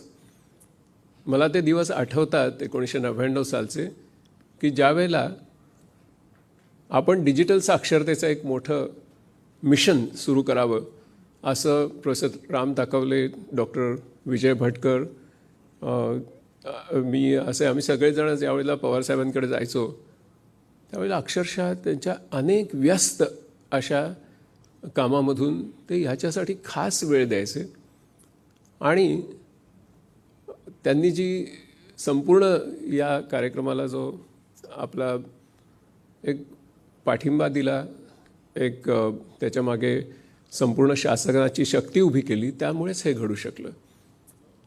मी अनेक राज्यांमध्ये पुढे या कार्यक्रमाचा विस्तार करण्याचा प्रयत्न केला. त्यासंबंधी सांगेन की प्रत्येक ठिकाणी गेल्यानंतर सादरीकरण केल्यानंतर सगळे मुख्यमंत्री निरनिराळ्या राज्यांचे नेहमी मला विचारायचं की हे सगळं एवढं मोठं हे सगळं कसं काय झालं. तर मी त्यांना सांगायचो की हे ॲक्च्युली पवारसाहेबांमुळे झालं. मग त्यांना एकदम खात्री पटायची की एवढं मग बरोबर आहे, करेक्ट आहे, त्याच्याशिवाय होऊच शकत नाही, इतकी मोठी गोष्ट होऊ शकत नाही. आणि असं म्हणून अनेक राज्यांमध्ये या महाराष्ट्र ज्ञान महामंडळाचा विस्तार झाला. त्या ठिकाणी निरनिराळ्या राजकीय पक्षांचे मुख्यमंत्री असूनही पवारसाहेबांचं नाव सांगितल्यानंतर सर्व ठिकाणी दारं उघडली गेली. तिथे पक्षीय असा काहीही भेदाभेद झाला नाही, हेही मला नमूद करावं असं वाटतं. आज या प्रसंगी मला असं वाटतं की आता जसं त्यावेळेला एक आपण डिजिटल युगामध्ये प्रवेश करत होतो, एक डिजिटल क्रांती सगळ्या जगाच्या उंबरठ्यावर आली होती. आज आपण असं म्हणू शकतो की पहिल्या महायुद्धानंतर जगामध्ये पीपल्स रिपब्लिक ऑफ रशिया तयार झालं, दुसरं महायुद्ध झालं, त्याच्यानंतर पीपल्स रिपब्लिक ऑफ चायना तयार झालं. कोविडची महासाथ जी आली ते एक प्रकारचं तिसरं महायुद्ध होतं. पण या महायुद्धानंतर काय झालं तर पीपल्स रिपब्लिक इन क्लाउड तयार झालं. तुम्ही आता सगळे बसलेले आहात, तुम्ही सगळेजण क्लाउडवर आहात. ही सभासुद्धा क्लाउडवर गेलेलीच आहे आणि चाललीच आहे. म्हणजे कारण सगळ्या लोकांना डिजिटल टेक्नॉलॉजीशिवाय पर्याय नाही हे पटलं. 2 गोष्टींची गरज पडली, एक म्हणजे कृषी आणि दुसरं म्हणजे डिजिटल टेक्नॉलॉजी. एवढ्या 2च गोष्टी चालू होत्या जगामध्ये. आणि त्यावेळेला मी राहून मला पवारसाहेबांची आठवण येत होती. त्याच काळात हा लेख लिहिण्याची विनंती झाली आणि त्याच्यामुळे एका अतिशय भावनेच्या परमोच्च बिंदूमध्ये असताना मी ते लेखन केलं. आज ज्या वेळेला क्लाउड कम्प्युटिंग आलेलं आहे त्यावेळी मला असं वाटतं की आता आपल्याला 4थ्या औद्योगिक क्रांतीमध्ये प्रवेश करायचा आहे. अनेक विकासांच्या संधी आपल्याला 4थ्या औद्योगिक क्रांतीमध्ये दिसत आहेत आणि अगदी अशा जवळ दिसत आहेत. म्हणजे असं खूप दूरचं मी काही बोलत नाही आहे. आणि गावोगाव आपण जातो तर आमच्या सेंटर्समध्ये इकडे तिकडे तर मुलं आता IoTमध्ये खेळत आहेत, मुलं आता आर्टिफिशियल इंटेलिजन्सचे वापर करू लागली आहेत आणि अशी कितीतरी गोष्टी घडत आहेत. अशा वेळेला आपल्याला चीनच्या पुढे जाणारी एक आर्टिफिशियल इंटेलिजन्समधली सुपर पॉवर, जसं आम्ही सुपर कम्प्युटिंगमध्ये एक we went into the select league of super computing nations 1991मध्ये, तसंच आता आपल्याला आर्टिफिशियल इंटेलिजन्समध्ये जाण्यासाठी एका विजिगीषू अशा नेतृत्वाची गरज आहे. आणि मला असं वाटतं कुठलीही अतिशयोक्ती न करता अनेक वेळा मी पवारसाहेबांचं शी चर्चा केली आहे, त्यांच्याकडून खूप पाठिंबा मिळवलेला आहे. अनेक अडचणीच्या प्रसंगी त्यांनी मला अक्षरशः असं झेलून घेतलेलं आहे. अशा एका व्यक्तीकडूनच मी अशी अपेक्षा यावेळेला करू शकतो की एक आर्टिफिशियल इंटेलिजन्स आणि इंडस्ट्रियल रिव्होल्यूशन 4.0 याच्यामध्ये भारताला पुढे न्यायचं असेल तर आपल्याला पवारसाहेबांसारख्या द्रष्ट्या अशा नेतृत्वाची गरज आहे. ही रेव्होल्यूशन जगामध्ये होईल, परंतु ह्याच्यामध्ये फार मोठ्या प्रमाणात विषमता निर्माण करण्याची सुद्धा कुवत आहे, शक्यता आहे. अशा वेळेला सर्वसामान्य लोकांना या नव्या क्रांतीचे फायदे मिळावे यासाठी अशा प्रकारच्या द्रष्ट्या आणि लोकाभिमुख अशा सदैव लोकांमध्ये राहणाऱ्या, लोकांच्या भावभावना समजणाऱ्या, त्यांची सुखदुःख समजणाऱ्या, त्यांच्या आशा आकांक्षांशी एकरूप झालेल्या अशा नेत्याची आपल्याला गरज आहे. आणि त्याच्यामुळे पवारसाहेब ते नेतृत्व देतील याची मला खात्री आहे. ज्यावेळेला आम्हाला ते डिजिटल टेक्नॉलॉजी गावोगाव पोचवण्यासाठी ज्यावेळेला मदत करत होते त्यावेळेलासुद्धा ते कुठल्याही अशा फार मोठ्या मंत्रिपदावर वगैरे नव्हते. तरीसुद्धा ते असले की तिथे एक पॉवर असते, एक शक्ती असते. ते जिथे असतात तिथे ती असतेच.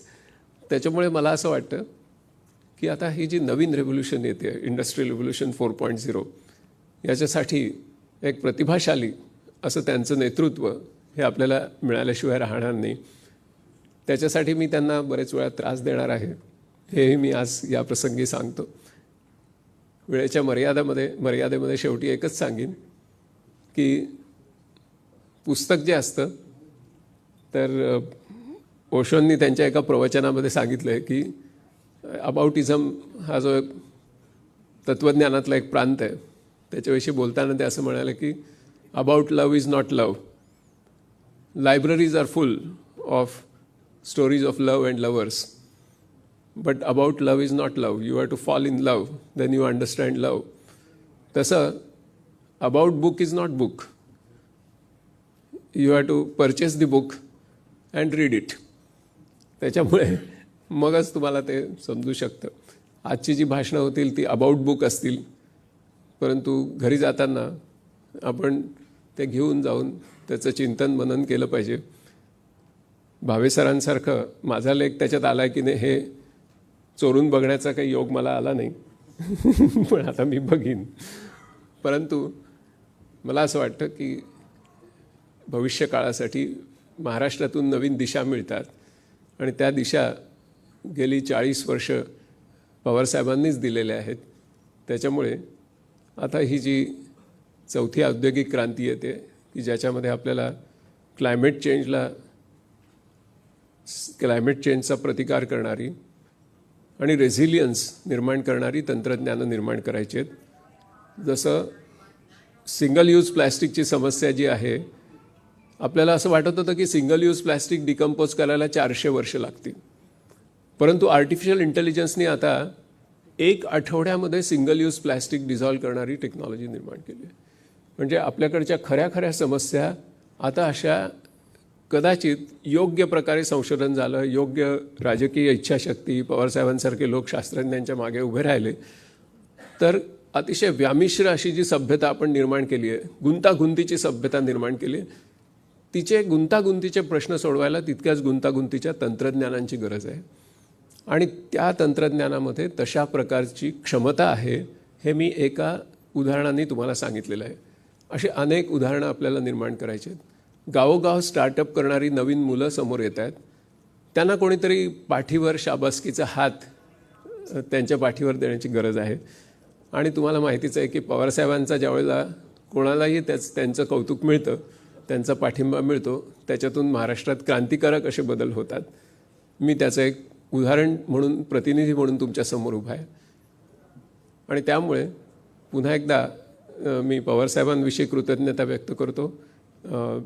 श्री दत्ता पवार यांचे आभार मानतो.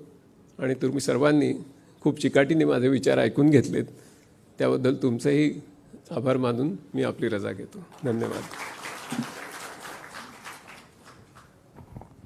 धन्यवाद विवेक सावंत सर. सावंत सर हे खरं तर आजच्या तरुणाईचे आयडॉल आहेत आणि सरांचे विचार तर आपण ऐकलेच, पण सरांचा लेखही या पुस्तकात आहे, तो आपण सर्वांनी नक्की वाचायला हवा. आता मी या कार्यक्रमाचे अध्यक्ष डॉक्टर श्रीपाल सबनीस सरांना विनंती करतो की त्यांनी आजचं अध्यक्षीय भाषण करावं. तत्पूर्वी पुन्हा एकदा कळकळीची विनंती की सर्वांनी आपले मोबाईल फोन स्विच ऑफ किंवा सायलेंट मोडवरती ठेवावेत. धन्यवाद.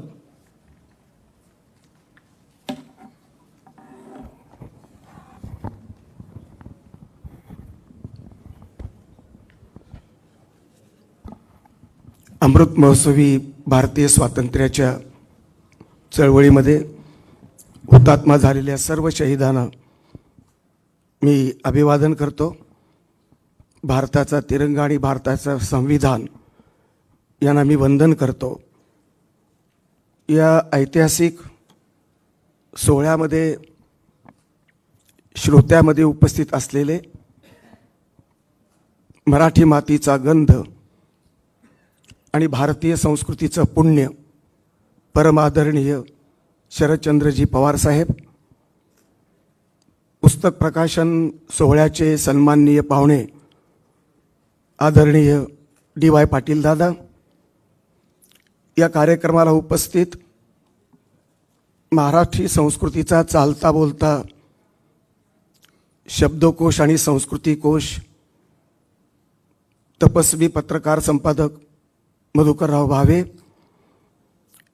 आत्ता ज्यांचं भाषण झालं ते तंत्रज्ञ आणि पुढच्या पिढीचा दूरदृष्टीनं विचार करणारे आणि कृतीमध्ये उतरवणारे विवेक सावंत, यशवंतराव चव्हाणांसारखा पडद्याआड गेलेला महापुरुष आणि शरदचंद्र पवार साहेबांसारखा जिवंत असणारा महापुरुष, या दोन महापुरुषांचा सारांश कृतीमध्ये सिद्ध करू पाहणारे यशवंतराव चव्हाण प्रतिष्ठानचे कारभारी सन्माननीय हेमंतजी टकले, या पुस्तकाचे, या ग्रंथाचे, मी नुसता ग्रंथ म्हणणार नाही तर महाग्रंथाचे महान संपादक आणि तितकाच पॉवरबाज अशा प्रकारचा लेखनाच्या संदर्भातला नवा विक्रम करणारे संपादक दत्ता पवार, त्यांच्या दुर्गा पब्लिकेशनमधील सर्व सन्माननीय त्यांचे कार्यकर्ते, त्यांचे तंत्रज्ञ, त्यांच्यातला खेळ जोडणारा, DTP करणारा, त्यांचं पब्लिकेशनचं ऑफिस झाडझूड करणारा, त्याची मी आठवण या ठिकाणी प्रामुख्यानं करतो. कार्यक्रमाला उपस्थित आमच्या भगिनी आणि उत्तम संसदपटू आदरणीय सुप्रियाताई सुळे, या महाराष्ट्राच्या विधी विभागाचं भारतीय वैभव सन्माननीय उज्ज्वलजी निकम, सन्माननीय दिलीप वळसे पाटील, या कार्यक्रमाला उपस्थित सर्वांचे प्रतिनिधी म्हणून शिवप्रेमी मारुती डोंगरे, यशवंतराव चव्हाण आणि पवार साहेबांचा विचार आंबेजोगाईच्या परिसरात पेरणारे दगडू लोमटे, मंत्रालयाच्या प्रशासनामध्ये काम करणारा आमचा माजी विद्यार्थी सतीश मोघे आणि सर्व सन्माननीय श्रोते हो, मी स्वतःला भाग्यवान मानतो. एक राष्ट्रपुरुषाला माझ्या समोरच्या पहिल्या रांगेत बसताना, अनुभवताना त्यांच्या संदर्भातली भूमिका मांडण्याचं भाग्य मला दत्ताभाऊ पवार यांनी दिलेलं आहे. दत्ताभाऊ प्रामाणिकपणे सांगितले की त्यांना एका दुसऱ्या पवारांनी, म्हणजे DY पाटील साहेबांचं आडनाव हे किंवा कुळ पवार आहे मला माहीत नव्हतं, म्हणजे DY पाटील पवारांनी त्यांना प्रेरणा दिली. दत्ता पवारांनी पवार साहेबांचं धनुष्य पेललं आणि 700 पानाचा आणि 100 लेखकांचा हा महाग्रंथ मराठी शारदेच्या दरबारामध्ये आज रुजू केला. मधुकरराव भावेंनी खूप चांगली माहिती दिली. नेहरूंच्या संदर्भानंतर त्यांनी पवार साहेबांचं संदर्भ घेतलेला आहे, पण ज्या MJ अकबर यांनी नेहरूंच्यावरती ग्रंथ लिहिला तो 600 पानाचा आहे, तो एकट्याने लिहिला. या देशाच्या इतिहासामध्ये वेगवेगळ्या क्षेत्रातल्या कृषी, विज्ञान, कला, संस्कृती, तत्त्वज्ञान, राजकारण, समाजकारण, अर्थकारण, धर्म, भटक्या विमुक्तांपासून ते जैन समाजापर्यंत ब्राह्मणापासून मारवाड्यापर्यंत आणि दलितापासून ते शहाण्णव मराठ्यापर्यंतच्या सर्व क्षेत्रातल्या, सर्व धर्मातल्या आणि महाराष्ट्राच्या कानाकोपऱ्यातल्या सर्व तपस्वी 100 लेखकांच्या लेखणीचं पुण्य 700 पानाच्या एका ग्रंथामध्ये ते या ठिकाणी सिद्ध झालं आणि त्याचे वाटेकरी त्याचं भाग्य आहे पवार साहेबांचं आहे. हे भाग्य महाराष्ट्रातल्या आणि देशातल्या कुठल्याही नेत्याला, कुठल्याही कलावंताला, कुठल्याही प्रतिभावंताला आजपर्यंत लाभलेलं नाही. आणि म्हणून पवार साहेबांच्या भाग्याचा कुणालाही हेवा वाटावा अशा प्रकारचा हा सुंदर सोहळा आणि सुंदर ग्रंथाचा हा सोहळा. तुकारामाची गाथा घराघरात आहे. आता या ग्रंथामुळं पवारांची गाथा, तुकारामाच्या गाथेनंतर राजकारणाची, समाजकारणाची, विधायक कार्याच्या पुण्याईची गाथा घराघरापर्यंत पोचण्याचं पुण्य या कार्यक्रमातून पेरलं जाणार आहे आणि त्याचं श्रेय दत्ता पवारांना आहे. 2.5 वर्षाची तपश्चर्या. या माणसाला हे काम करत असताना 2 वेळा अटॅक आल्याची माझी माहिती आहे. तरीही पवार साहेबांच्या कार्यावरची निष्ठा तसोभरी या माणसाची कमी झाली नाही. पवारांचं पवारांशी असणारं नातं म्हणून हा ग्रंथ आलेला नाही. पवार साहेबांचं या देशाच्या मातीशी आणि संस्कृती असणारी नाळ या संपादकानं पचवली आणि म्हणून अनेक लेखक, प्रतिभावंत या संबंध ग्रंथामध्ये तुम्हाला एकत्रित आल्याचं दिसतं. भीमसेन जोशी आज काळाच्या पडद्याआड, पण त्यांचे मुलगा श्रीनिवास जोशी यांनी दिल्लीच्या पवार साहेबांच्या घरामध्ये रंगलेल्या पंडित भीमसेन जोशींच्या मैफिलीचे संबंध त्यांनी वर्णन केलेलं आहे. कराडच्या रंगमंदिरामध्ये उद्घाटनाच्या मैफिलीला भीमसेन जोशी हजर होते आणि त्या संतवाणीमध्ये मालकंस होऊन जाऊ द्या म्हणून पवार साहेबांनी पंडितजींना केलेली फरमाईश श्रीनिवास जोशींनी या ग्रंथामध्ये मांडलेली आहे.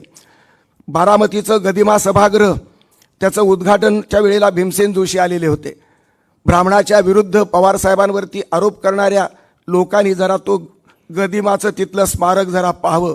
गदिमा हे ब्राह्मण होते आणि त्यांच्या मुलानं लिहिलेला हा लेख आहे. त्याचबरोबर श्रीनिवासराव यांच्या संबंध कुटुंबामध्ये अनेक वेळा मैफिलीला पवार साहेबांनी दाद दिलेली आहे. सुधीर गाडगिळासारखा सूत्रसंचलन करणारा माणूस, लक्ष्मण शास्त्रींना ज्ञानकोश मानणारे शरद पवार उभे करतात. गोविंद तळवळकरांचं मैत्र जपणारे शरद पवार साहेब ते उभे करतात. महाराष्ट्राच्या संबंध जे गीत आहे त्या गीताबद्दलची उत्सुकता पवार साहेबांनी कशी व्यक्त केली होती त्याचा त्यांनी किस्सा त्या ठिकाणी ते सांगतात. पु ल देशपांडे, कुसुमाग्रज, माडगुळकर, गाडगीळ अशा प्रकारच्या लोकांमध्ये स्वतःचं पद कुठलेही असो ते विसरून गप्पा मारणारे शरद पवार साहेब. SM गोरे, नानासाहेब गोरे सारखे विरोधी फळीतल्या सात्विक आणि सोज्वळ नेत्यांशी इमानदारीनं चर्चा करणारे, संवाद साधू पाहणारे शरद पवार साहेब. भारतरत्न नंतरचा संबंध जो काही दिल्लीमध्ये जो सत्कार झालेला होता लता दिदीचा, त्या लता दिदींनाही त्यांनी निमंत्रित करून त्यांची मैफल दिल्लीच्या घरामध्ये घडवली. संगीताच्या स्वरांमध्ये रममाण होणारे पवार साहेब. लता दिदींनी पवार साहेबांच्या साहित्य आणि संगीताच्या कलेच्या संदर्भातलं सुंदर अशा प्रकारचं वर्णन केलं, विश्लेषण केलं. राजकारणातले पवार साहेब त्यांनी अनुभवले होते, पण संगीताच्या मैफिलीमध्ये राजकारण विसरणारे आणि स्वतःला विसरणारे पवार साहेब हे राजकारणाला वेगळी झळाळे देणारे नेतृत्व आहे. हे स्वरची सम्राज्ञी लता दिदीचं हे विधान पवार साहेबांच्या संगीतमय शैलीचं जीवन जगण्याची ती पावती मला वाटते आहे. मोहन जोशीसारखा नाट्य क्षेत्रातला, सिनेमा क्षेत्रातला नट केवळ एका शब्दामध्ये, अफाट या शब्दामध्ये पवार साहेबांच्या कर्तृत्वाचं आणि कलाशक्तीचं तो वर्णन करतो. आनंद माडगुळकर म्हणतात, शरदरावांनी सांस्कृतिक रसिकताच नव्हे तर माणसेही जपली. सांस्कृतिक रसिकता जपणारे फक्त यशवंतराव आणि त्यानंतर आता फक्त पवार साहेब. पवार साहेबांच्या नंतर कोण या प्रश्नाचं उत्तर समाधानकारक मिळत नाही.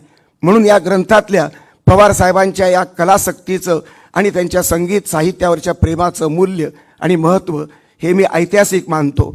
खेळाच्या क्षेत्रामधलं द्वारकानाथ संजगिरीसारखी माणसं ही राजकारणातल्या व्यक्तींनी क्रिकेटमध्ये लुडबुड करू नये असं त्यांचं विधान आहे, परंतु पवार साहेबांना मात्र त्यांनी अपवाद केलेला आहे.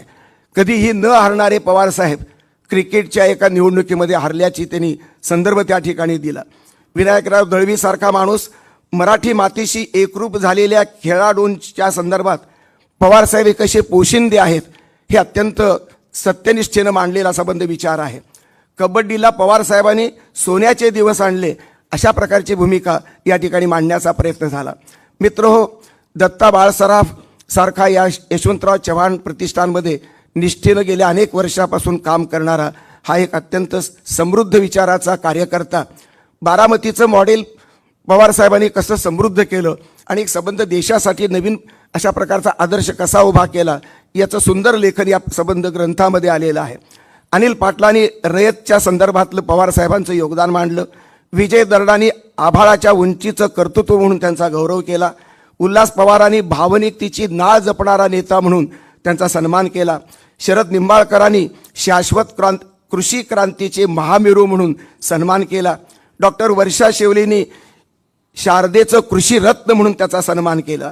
डॉक्टर रजनीताई इंदुलकरांनी सहृदयी राजकारणाच्या संदर्भातलं पवारसाहेबांचे विरोधक त्यांना भयंकर कठोर शब्दात बोलतात, पण सहृदयी म्हणणारी अशा प्रकारची ही भगिनी मला अत्यंत महत्त्वाची वाटते. या संबंध पुस्तकातली ग्रंथातली माझ्या भगिनींचे लेख हे अत्यंत काळजाला भिडणारे आहेत. वंदनाताई चव्हाण आणि वडील धारे या एकाच शब्दामध्ये पवारसाहेबांचं केवळ वय नव्हे तर मनाच्या लांबी रुंदीचं दर्शन घडवलं. संजीव पेंढारकरांनी आयुर्वेदासाठी त्यांनी जे योगदान दिलं त्याचा सन्मान केला. सुनील पवारांनी कृषी पणनमधील संजीवनीचा संदर्भ पवारसाहेबांच्या कर्तृत्वाशी जोडला. विश्वा चित्रेंनी दुग्ध व्यवसायातील प्रयोगशीलता ही पवारसाहेबांनी कशी मार्गदर्शित केली त्याचा संदर्भ दिला.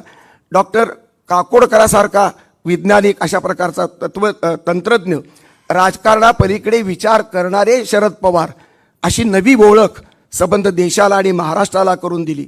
तर जयसिंगराव पवारांनी पुरोगामी वारसदार आणि अशा प्रकारचं एक समृद्ध अशा प्रकारचं इतिहासाचं आकलन संबंध करून नवा इतिहास घडवणारे शरद पवार साहेब उभे केले. रमेश थोरातांनी जनाधार म्हणून त्यांचं वर्णन केलं. सुधीर गाडगिळांनी सुरेल जीवनशैलीचा एक शिलेदार म्हणून वर्णन केलं. त्याचबरोबर शांतीलाल मुथासारख्या जैन समाजातल्या व्यक्तींनी आपत्ती व्यवस्थापनातल्या दृष्टीपणाचा गौरव केला.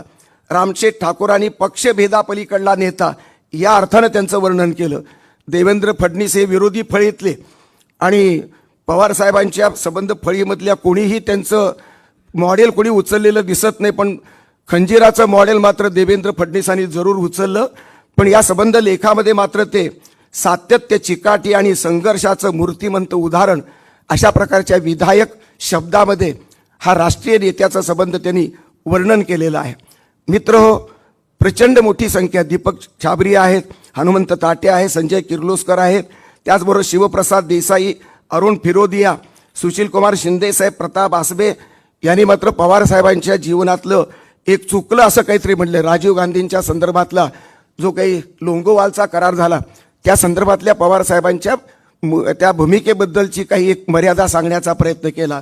संपूर्ण ग्रंथ 700 पानामध्ये हा जरी पवारसाहेबांचं संपूर्ण चरित्र नाही आहे, कारण पवारसाहेबांचं सहजीवन, पवारसाहेब आणि त्यांच्या कन्येचा संबंध, संवाद, त्यांच्या कुटुंबातला संवाद या बाबतीमध्ये या संदर्भात या ग्रंथामध्ये काही फारसे लेख आलेले नाहीत. पण सतीश राऊतांसारखं ज्ञानपीठ ते म्हणत आहेत. विठ्ठल मणियारसारखे त्यांचे बालमित्र त्यांचा गौरव करताना ललित कला केंद्रातल्या 10 विद्यार्थ्यांना त्यांनी कशी माफ केली त्याच्याबद्दलचं गुणगान करतायत. नितीन गडकरीसारखा विरोधी पक्षातला मोदीच्या परंपरेतला एक अत्यंत राष्ट्रीय दर्जाचा आणि तितकाच तो गुणवंत अशा प्रकारचा मंत्री आणि एक स्नेही राजकारण करताना समाजहित पाहणारे शरद पवार हे नवीन अशा प्रकारचं अँगल एका विरोधी पक्षातल्या नेत्यांनी या ठिकाणी मांडण्याचा प्रयत्न केला. अल्पसंख्याक असणाऱ्या फौजिया खानताई यांनी बॉम्बस्फोटाच्या संदर्भामध्ये सुद्धा हिंदू संघटनांचा सहभाग असल्याचं ज्यावेळेस पवारसाहेब म्हणतात त्यावेळेला त्याला एक वेगळा अर्थ आणि वेगळा संदर्भ येतो. त्यामुळं केवळ दहशतवाद हा केवळ मुसलमानच्या वरता शिक्का नसून त्या अनेक धर्मामध्ये अशा प्रकारची दहशतवादी हिंसात्मक प्रवृत्ती आहे. त्याची सुरुवात नथुराम गोडसेच्या नालायक आणि क्रूरपणातून झाल्याचं आपण पाहतो. गांधीसारखा महात्मा या देशाच्या इतिहासामध्ये याच क्रूर माणसानं ठार मारला आणि एक नवीन अशा प्रकारची हिंसेची परंपरा दुर्दैवानं भारताच्या इतिहासाच्या वाट्याला आली. ते क्रौर्य आज शब्दांमध्ये, राजकारणामध्ये, कुठल्या संबंध लेखनामध्ये, मीडियामध्ये वेगवेगळ्या पद्धतीनं, वेगवेगळ्या शब्दांमध्ये, शैलीमध्ये आज अभिव्यक्त होताना आपण पाहतो आहोत. आणि म्हणून तर पवार साहेबांसारख्या विधायक प्रवृत्तीच्या आणि कर्तृत्वाच्या माणसाचं चरित्र आणि चित्र हे नव्या महाराष्ट्रासाठी निश्चित उपयुक्त ठरणार आहे. मी निराशावादी नाही, मी दिल्लीला घाबरणारा नाही आणि घाबरण्याचं कारण मला वाटत नाही. ईडी आणि काय बाकीच्या सगळ्या संघटना माझं कुठलाही काहीही नुकसान करू शकणार नाहीत याची खात्री असूनच मी बोलतो आहे की दिल्लीला शरण जाणारे सगळेच आहेत.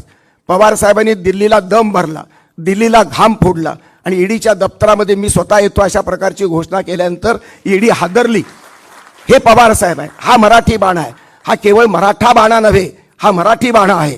आणि म्हणून तर पवार साहेबांच्या जीवनातले अनेक क्षण आणि अनेक अशा प्रकारचे कर्तृत्वाचे अंतरंगातले संदर्भ या 700 पानाच्या ग्रंथाच्या पानावरती अनेक 100 लेखकांनी आपल्या जीवनाचा सारांश अभिव्यक्त करताना, पवार साहेबांच्या विधायक कर्तृत्वाशी स्वतःला जोडून घेताना प्रचंड मोठ्या प्रमाणात आत्मीयतेनं, डोळसपणानं, वस्तुनिष्ठपणानं, सत्याच्या अटीमध्ये या सर्वच लेखकांनी सुंदर अशा प्रकारची मांडणी केलेली आहे. मित्र हो, अनेक संदर्भ आहेत. पवार साहेबांच्या राजकीय भूमिकेच्या बाबतीमध्ये त्यांचे विरोधक अत्यंत कठोर आहेत. पवार साहेब कठोर आहेत का या प्रश्नाचं उत्तर मला निर्णायक मिळत नाही. हळवं हृदय असणारे पवार साहेब, त्यांच्या नातवाच्या संदर्भात, त्यांच्या कुटुंबियाच्या संदर्भात, गोरगरिबांच्या, लोककलावंतांच्या घरी जाणारे पवार साहेब, गुडघाभर चिखलामध्ये पाय तुडवून शेतकऱ्याच्या बांधापर्यंत पोहोचणारे शरद पवार, हे कठोर कसे असू शकतात, कसे असतील? राजकारणाच्या अत्यंत विरोधी आणि अत्यंत क्रूर अशा संदर्भामध्ये, वलयामध्ये एखाद्या माणसाचं मूल्यमापन करताना पूर्ण निगेटिव्हिटी त्यांच्या वाट्याला देणं हे वैचारिक शुद्धतेचं आणि समृद्धतेचं लक्षण नाही. हा वैचारिक करंटेपणा आहे. महाराष्ट्र असा करंटा नव्हता, हा देश असा करंटा नव्हता, पण 14 पासून संपूर्ण देश करंटेपणाचं संबंध वातावरण भोगतो आहे. करंट्या प्रवृत्ती राजकारणात, समाजकारणात सर्वत्र शिरल्या. धर्माच्या नावानं अधर्म नंगानाच करतो आहे आणि त्याच्याशी राजकीय व्यवस्थेशी सल्लामसलत होऊन आजची राजकीय व्यवस्था अत्यंत क्रूर बनलेली आहे, अत्यंत शोषक बनलेली आहे. माणुसकीचा कुठलाही संदर्भ राहिलेला नाही. आणि म्हणून तर पवार साहेबांचं कौटुंबिक जीवन असेल, संबंध, एवढी मोठी फॅमिली एका सूत्रात बांधून ठेवण्याचं भान आणि अशा प्रकारची कर्तव्य दक्षता पवार साहेबांच्या कृतीतून आपल्याला दिसते. तरीही काही प्रश्न या ग्रंथातून वाचल्यानंतर निर्माण होतात. संविधानाची संस्कृती गेल्या 70-75 वर्षाच्या कालखंडामध्ये सगळ्याच पक्षांनी मिळून निर्माण केली आहे का? आणि जर केली नसेल तर याला जबाबदार कोण आहेत? पवार साहेबांचे सहकारी, पवार साहेबांच्या अगोदरची पिढी या बाबतीमध्ये किती दोषी आहे, किती योग्य आहे, या बाबतीतलाही विवेकाचा, मूल्यमापनाची आज आपल्याला गरज निश्चित वाटते. तात्विक राजकारणाचा खरंच अंत झाला आहे का? विकृती म्हणजेच राजकारण हे समीकरण पुढल्या पिढीला मी दान म्हणून देणार आहोत का? हाच वारसा मी पुढल्या पिढीला देणार का? मग म्हणून पवार साहेबांचं हे विधायक कर्तृत्वाचा संबंध जो काही महाग्रंथ आहे, ही महागाथा आहे, ती माझ्या दृष्टीनं अत्यंत विधायक स्वरूपाची असल्यामुळं ती सर्वांना प्रेरणा देणारी निश्चित आहे. पवार साहेबांचं बहुआयामी अशा प्रकारचं व्यक्तित्व समजून घेताना अनेकांनी वेगवेगळे संदर्भ देऊन पवार साहेबांच्या एकंदरीतच कर्तृत्वाला न्याय देत असताना प्रचंड मोठ्या प्रमाणात ती त्यांची तपश्चर्याही त्या ठिकाणी सिद्ध केलेली आहे.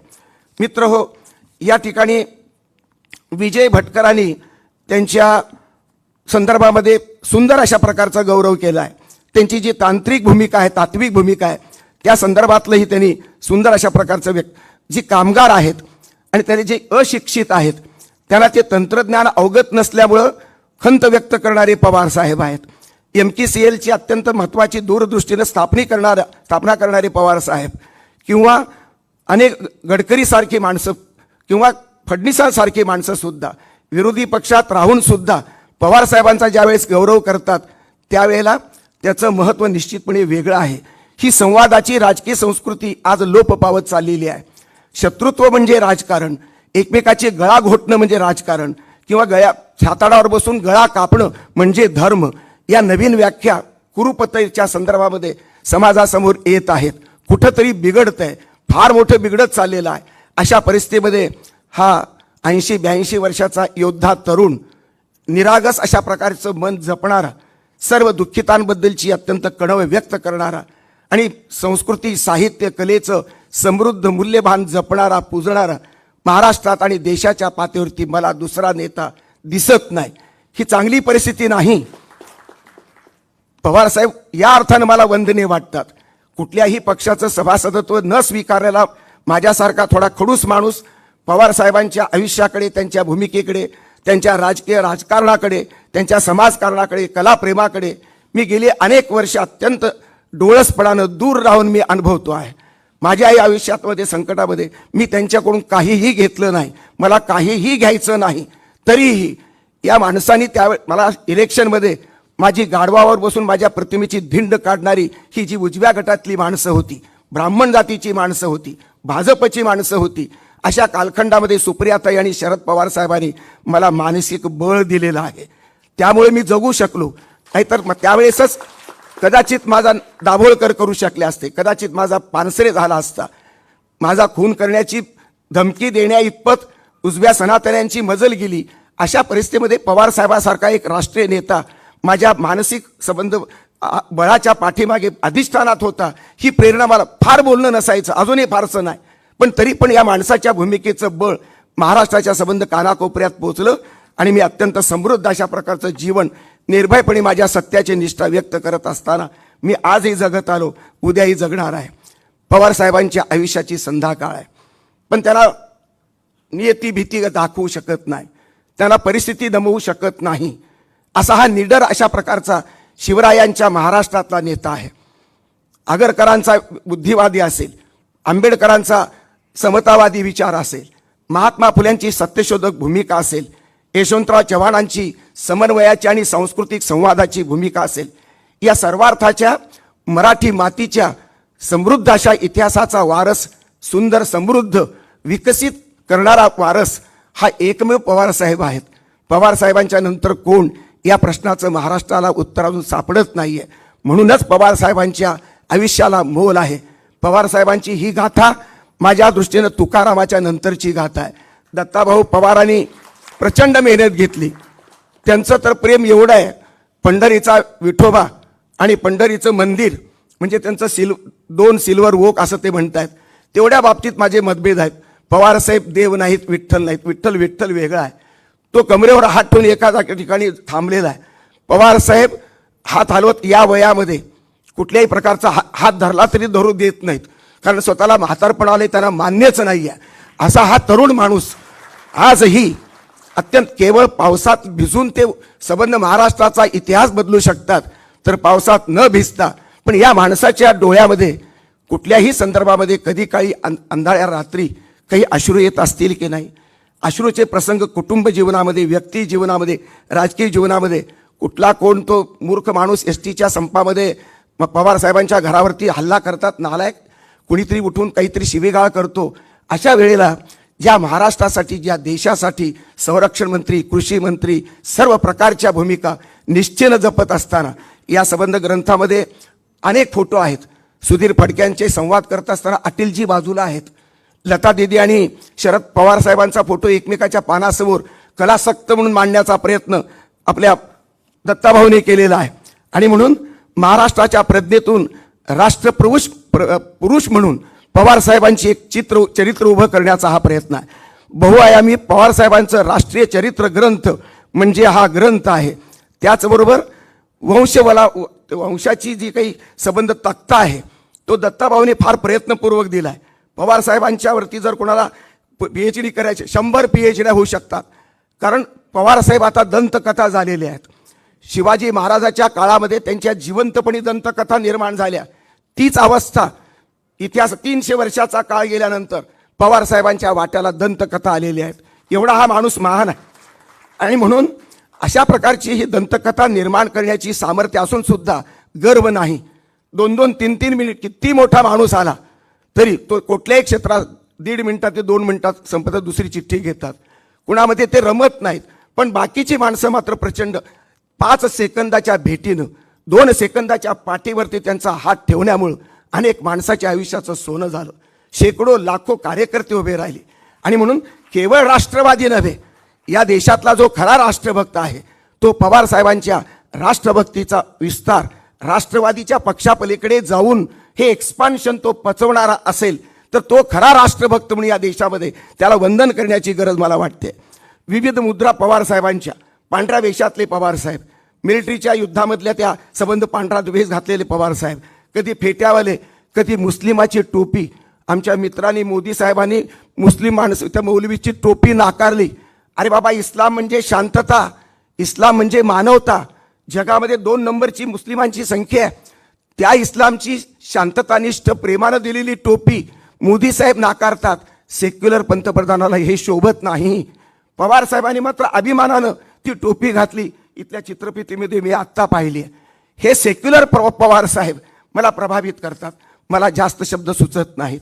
मी आजपर्यंत पवार साहेबांना कधीही मी पाया पडलो नाही, पण तुम्हा सर्वांच्या साक्षीनं या महापुरुष माणसाला मी विनम्रपणे अभिवादन करतो, त्यांना मी नमस्कार करतो आणि माझे शब्द संपवतो. दत्ता पवारांचं अभिनंदन, आपल्याबद्दलची संबंध अत्यंत आत्मीय भावना आणि आपल्या सर्वांना अभिवादन. धन्यवाद. धन्यवाद डॉक्टर श्रीपाल सबनीस सर. आपलं आजचं अध्यक्षीय भाषण हे नक्कीच दिशा देणारं आणि 2 सिल्वर ओक या ग्रंथाचा गोषवारा सांगणारं अतिशय हृदयस्पर्शी असं भाषण डॉक्टर श्रीपाल सबनीस सरांसाठी पुन्हा एकदा जोरदार टाळ्या झाल्या पाहिजेत. विवेक सावंत सरांनी सुद्धा मगाशी उल्लेख केला की हे पुस्तक फक्त आपल्याला आपल्या बुकशेल्फमध्ये ठेवायचं नाही आहे, तर ते वाचायचं आहे, त्याविषयी चर्चा घडवून आणायची आहे. तर आज 2 सिल्वर ओक हा 700 पानी पुठ्ठा बांधणी असलेला ग्रंथ इथे बाहेर विक्रीसाठी उपलब्ध आहे. मूळ किंमत 2000 रुपये आहे आणि आज तो 25% सवलतीत म्हणजे 1500 रुपयांना उपलब्ध आहे. उद्यापासून गणेशोत्सवाचा सण सुरू होतो आणि त्यानंतर दसरा, दिवाळी असे अनेक सण आहेत. तेव्हा प्रत्येक सणाच्या निमित्तानं हा ग्रंथ विकत घेऊन आपण स्वतः आधी तो वाचावा, त्याविषयी चर्चा घडवावी आणि आपल्या मित्र आपतेष्टांना, नातेवाईकांना इतर कुठलीही महागडी भेटवस्तू न देता हा ग्रंथ आपण नक्की जरूर भेट द्यावा, त्याविषयी चर्चा घडून आणावी. यानंतर श्री हेमंत टकले सर आभार मानतील आणि त्यानंतर राष्ट्रगीताने या कार्यक्रमाची सांगता होईल. धन्यवाद.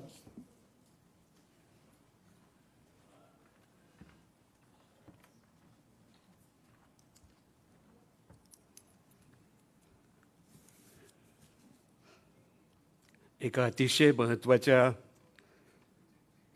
ग्रंथाचं प्रकाशन स्वतः पवारसाहेबांच्या उपस्थितीत आज या ठिकाणी होत आहे. आत्तापर्यंतची जी व्याख्यानं आपण ऐकलीत, DY पाटलांपासून आमचे सावंत सर आहेत, मधुकरजी भावे आहेत आणि सबनीस साहेब आहेत. विविध पैलूंवर त्यांनी प्रकाश पाडला. आपल्याला माहिती आहे की गेल्या संबंध 6-7 दशकांमधला पवारसाहेबांचा प्रवास अनेकांनी ग्रंथबंध केलेला आहे. निवडक अशा वेगवेगळ्या क्षेत्रातल्या 100 लेखकांकडून दत्ता पवारांनी ह्या ग्रंथाचं एकत्रीकरण केलेलं आहे. पण मला वाटतं जसं तेंडुलकरची 1 सेंचुरी होती तशी ही 100 लेखकांची पहिली सेंचुरी आहे. आपण मनात आणलं तर महाराष्ट्रातून किमान आणखीन 1000 जण असे निघतील की ह्याची तुम्हाला पुन्हा पुन्हा नवा ग्रंथ करायला लागेल आणि लोक त्याची उत्सुकतेने वाट पाहतील. असं म्हणतात, पवारसाहेब सेक्युलर आहेत म्हणून आपल्या सगळ्यांनी सांगितलं, पण गणपती उत्सव म्हटला, दसरा दिवाळी म्हटली की आपण सगळेजणं त्याचं स्वागत करतो. कालच मी दगडूशेठ हलवाईच्या गणपतीची जी आगमन होणार आहे त्याच्यासाठी काय करणार आहेत ते बघितलं. त्यावेळेला तिथे अशी फळांची 1000 फळांची रास मांडलेली होती आगमनाची सुरुवात करण्याची. आपण ते काही मानलं नाही तरी मला वाटतं की पवारसाहेब जिथे जिथे उभे राहतील तिथे तिथे त्यांच्या आगमनाची वाट पाहताना अशाच प्रकारचं वातावरण निर्माण होत असेल. त्यामुळे हे सगळे लोक पवारसाहेब आता आपल्याला काय सांगणार आहेत याची उत्सुकतेने वाट बघत असतात. पवारसाहेबांचा सगळ्याच क्षेत्रातला वावर या पुस्तकाच्या निमित्ताने आपण लोकांसमोर मांडलात. साहित्यिकांबरोबरचा त्यांचा सहवास किती मोठा होता तो माझ्यासारख्या छोट्या कार्यकर्त्यांनी सुद्धा अनेक गावांमध्ये पाहिलेला आहे. कुसुमाग्रजांच्या बरोबर त्यांच्या भेटी असताना मी त्याचा साक्षीदार कायम नाशिकमध्ये राहिलेलो होतो. आणि म्हणूनच कुसुमाग्रजांच्या एका कवितेत जसं म्हटलेलं आहे, काही बोलायचे आहे पण बोलणारं नाही, देवळाच्या दारामध्ये भक्ती तोलणारं नाही. आज सगळ्यांच्या मनामध्ये ही आपण देवळाच्या दारात उभे आहोत, आपला परमेश्वर साक्षात आपल्यासमोर आहे, पण आपल्याला बोलायला शब्द पुरे पडणार नाहीत. म्हणूनच आपण सगळेजण त्यांना अभिवादन करतो आहोत. आपण सगळेजण या कार्यक्रमाला उपस्थित राहिलात. आदरणीय वळसे पाटील साहेब असतील, उज्ज्वल निकम साहेब असतील, बाकीचे सगळे सहकारी असतील, सगळे नवीन पिढीतले कार्यकर्ते असतील आणि विवेक आपण सांगितलं त्याप्रमाणे आता नव्या पिढीचे नवे युगाचे लेखक कुठल्या क्लाउडमधून येतील त्याचा शोध घेण्याचा एक नवा कार्यक्रम तुम्ही दिला आहे. नक्कीच मला वाटतं येत्या 2-3 दिवसात पवारसाहेबांचं तुम्हाला आमंत्रण येईल आणि ह्यामध्ये आपल्याला कसं पुढे जाता येईल याची एक रचना आपण करू असं आपल्याला सांगता येईल. कुणीही त्यांच्या दारी जाओ, कुणीही आपली समस्या त्यांच्यासमोर मांडो, त्या समस्येशी एकरूप होणं, कारण हा माणूस केवळ पुस्तकं आणि ग्रंथ वाचत नाही, हा माणूस माणसं वाचतो. समोरचा माणूस पाहून त्याच्या चेहऱ्यावरचे भाव पाहून त्या माणसाला काय हवं आहे हे न सांगता ओळखणारा असा हा एक महापुरुष आहे आणि त्याच्यासाठीच आपण सगळेजण इतक्या आतुरतेने आणि तन्मयतेने एखाद्या कार्यक्रमात सहभागी होतो. दत्ताजी, तुमचं मनापासून अभिनंदन. आम्ही सगळेजण तुमच्यासाठी कायम प्रार्थना करत राहू की तुमच्या हातून अशीच ग्रंथनिर्मिती वारंवार घडत राहो आणि सगळ्यांचीच इच्छा आहे की साहेबांची आयुष्याची सेंचुरी व्हायला आपण सगळ्यांनी हजर असलं पाहिजे. त्यामुळे त्याच शुभेच्छा त्यांच्या सकट आपल्या सगळ्यांना देऊन त्यांना अभिवादन करून आजचा कार्यक्रम राष्ट्रगीताने संपेल. मी सगळ्यांना विनंती करतो, या निमित्तानं पवार साहेबांना आपण उभं राहून अभिवादन करू. सगळ्यांनी उभं राहून टाळ्यांच्या गजरामध्ये पवार साहेबांचं मनपूर्वक अभिनंदन करावं अशी आपल्या सगळ्यांना विनंती.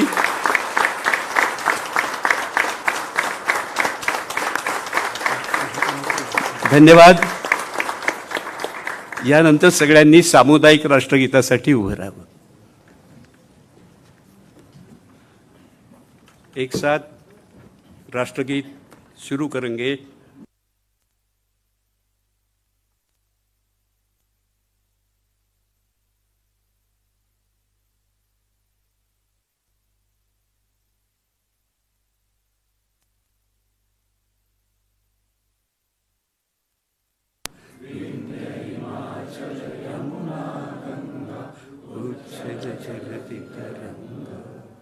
तव शुभ नामे जागे, तव शुभ आशीष मागे, गाहे तव जय गाथा.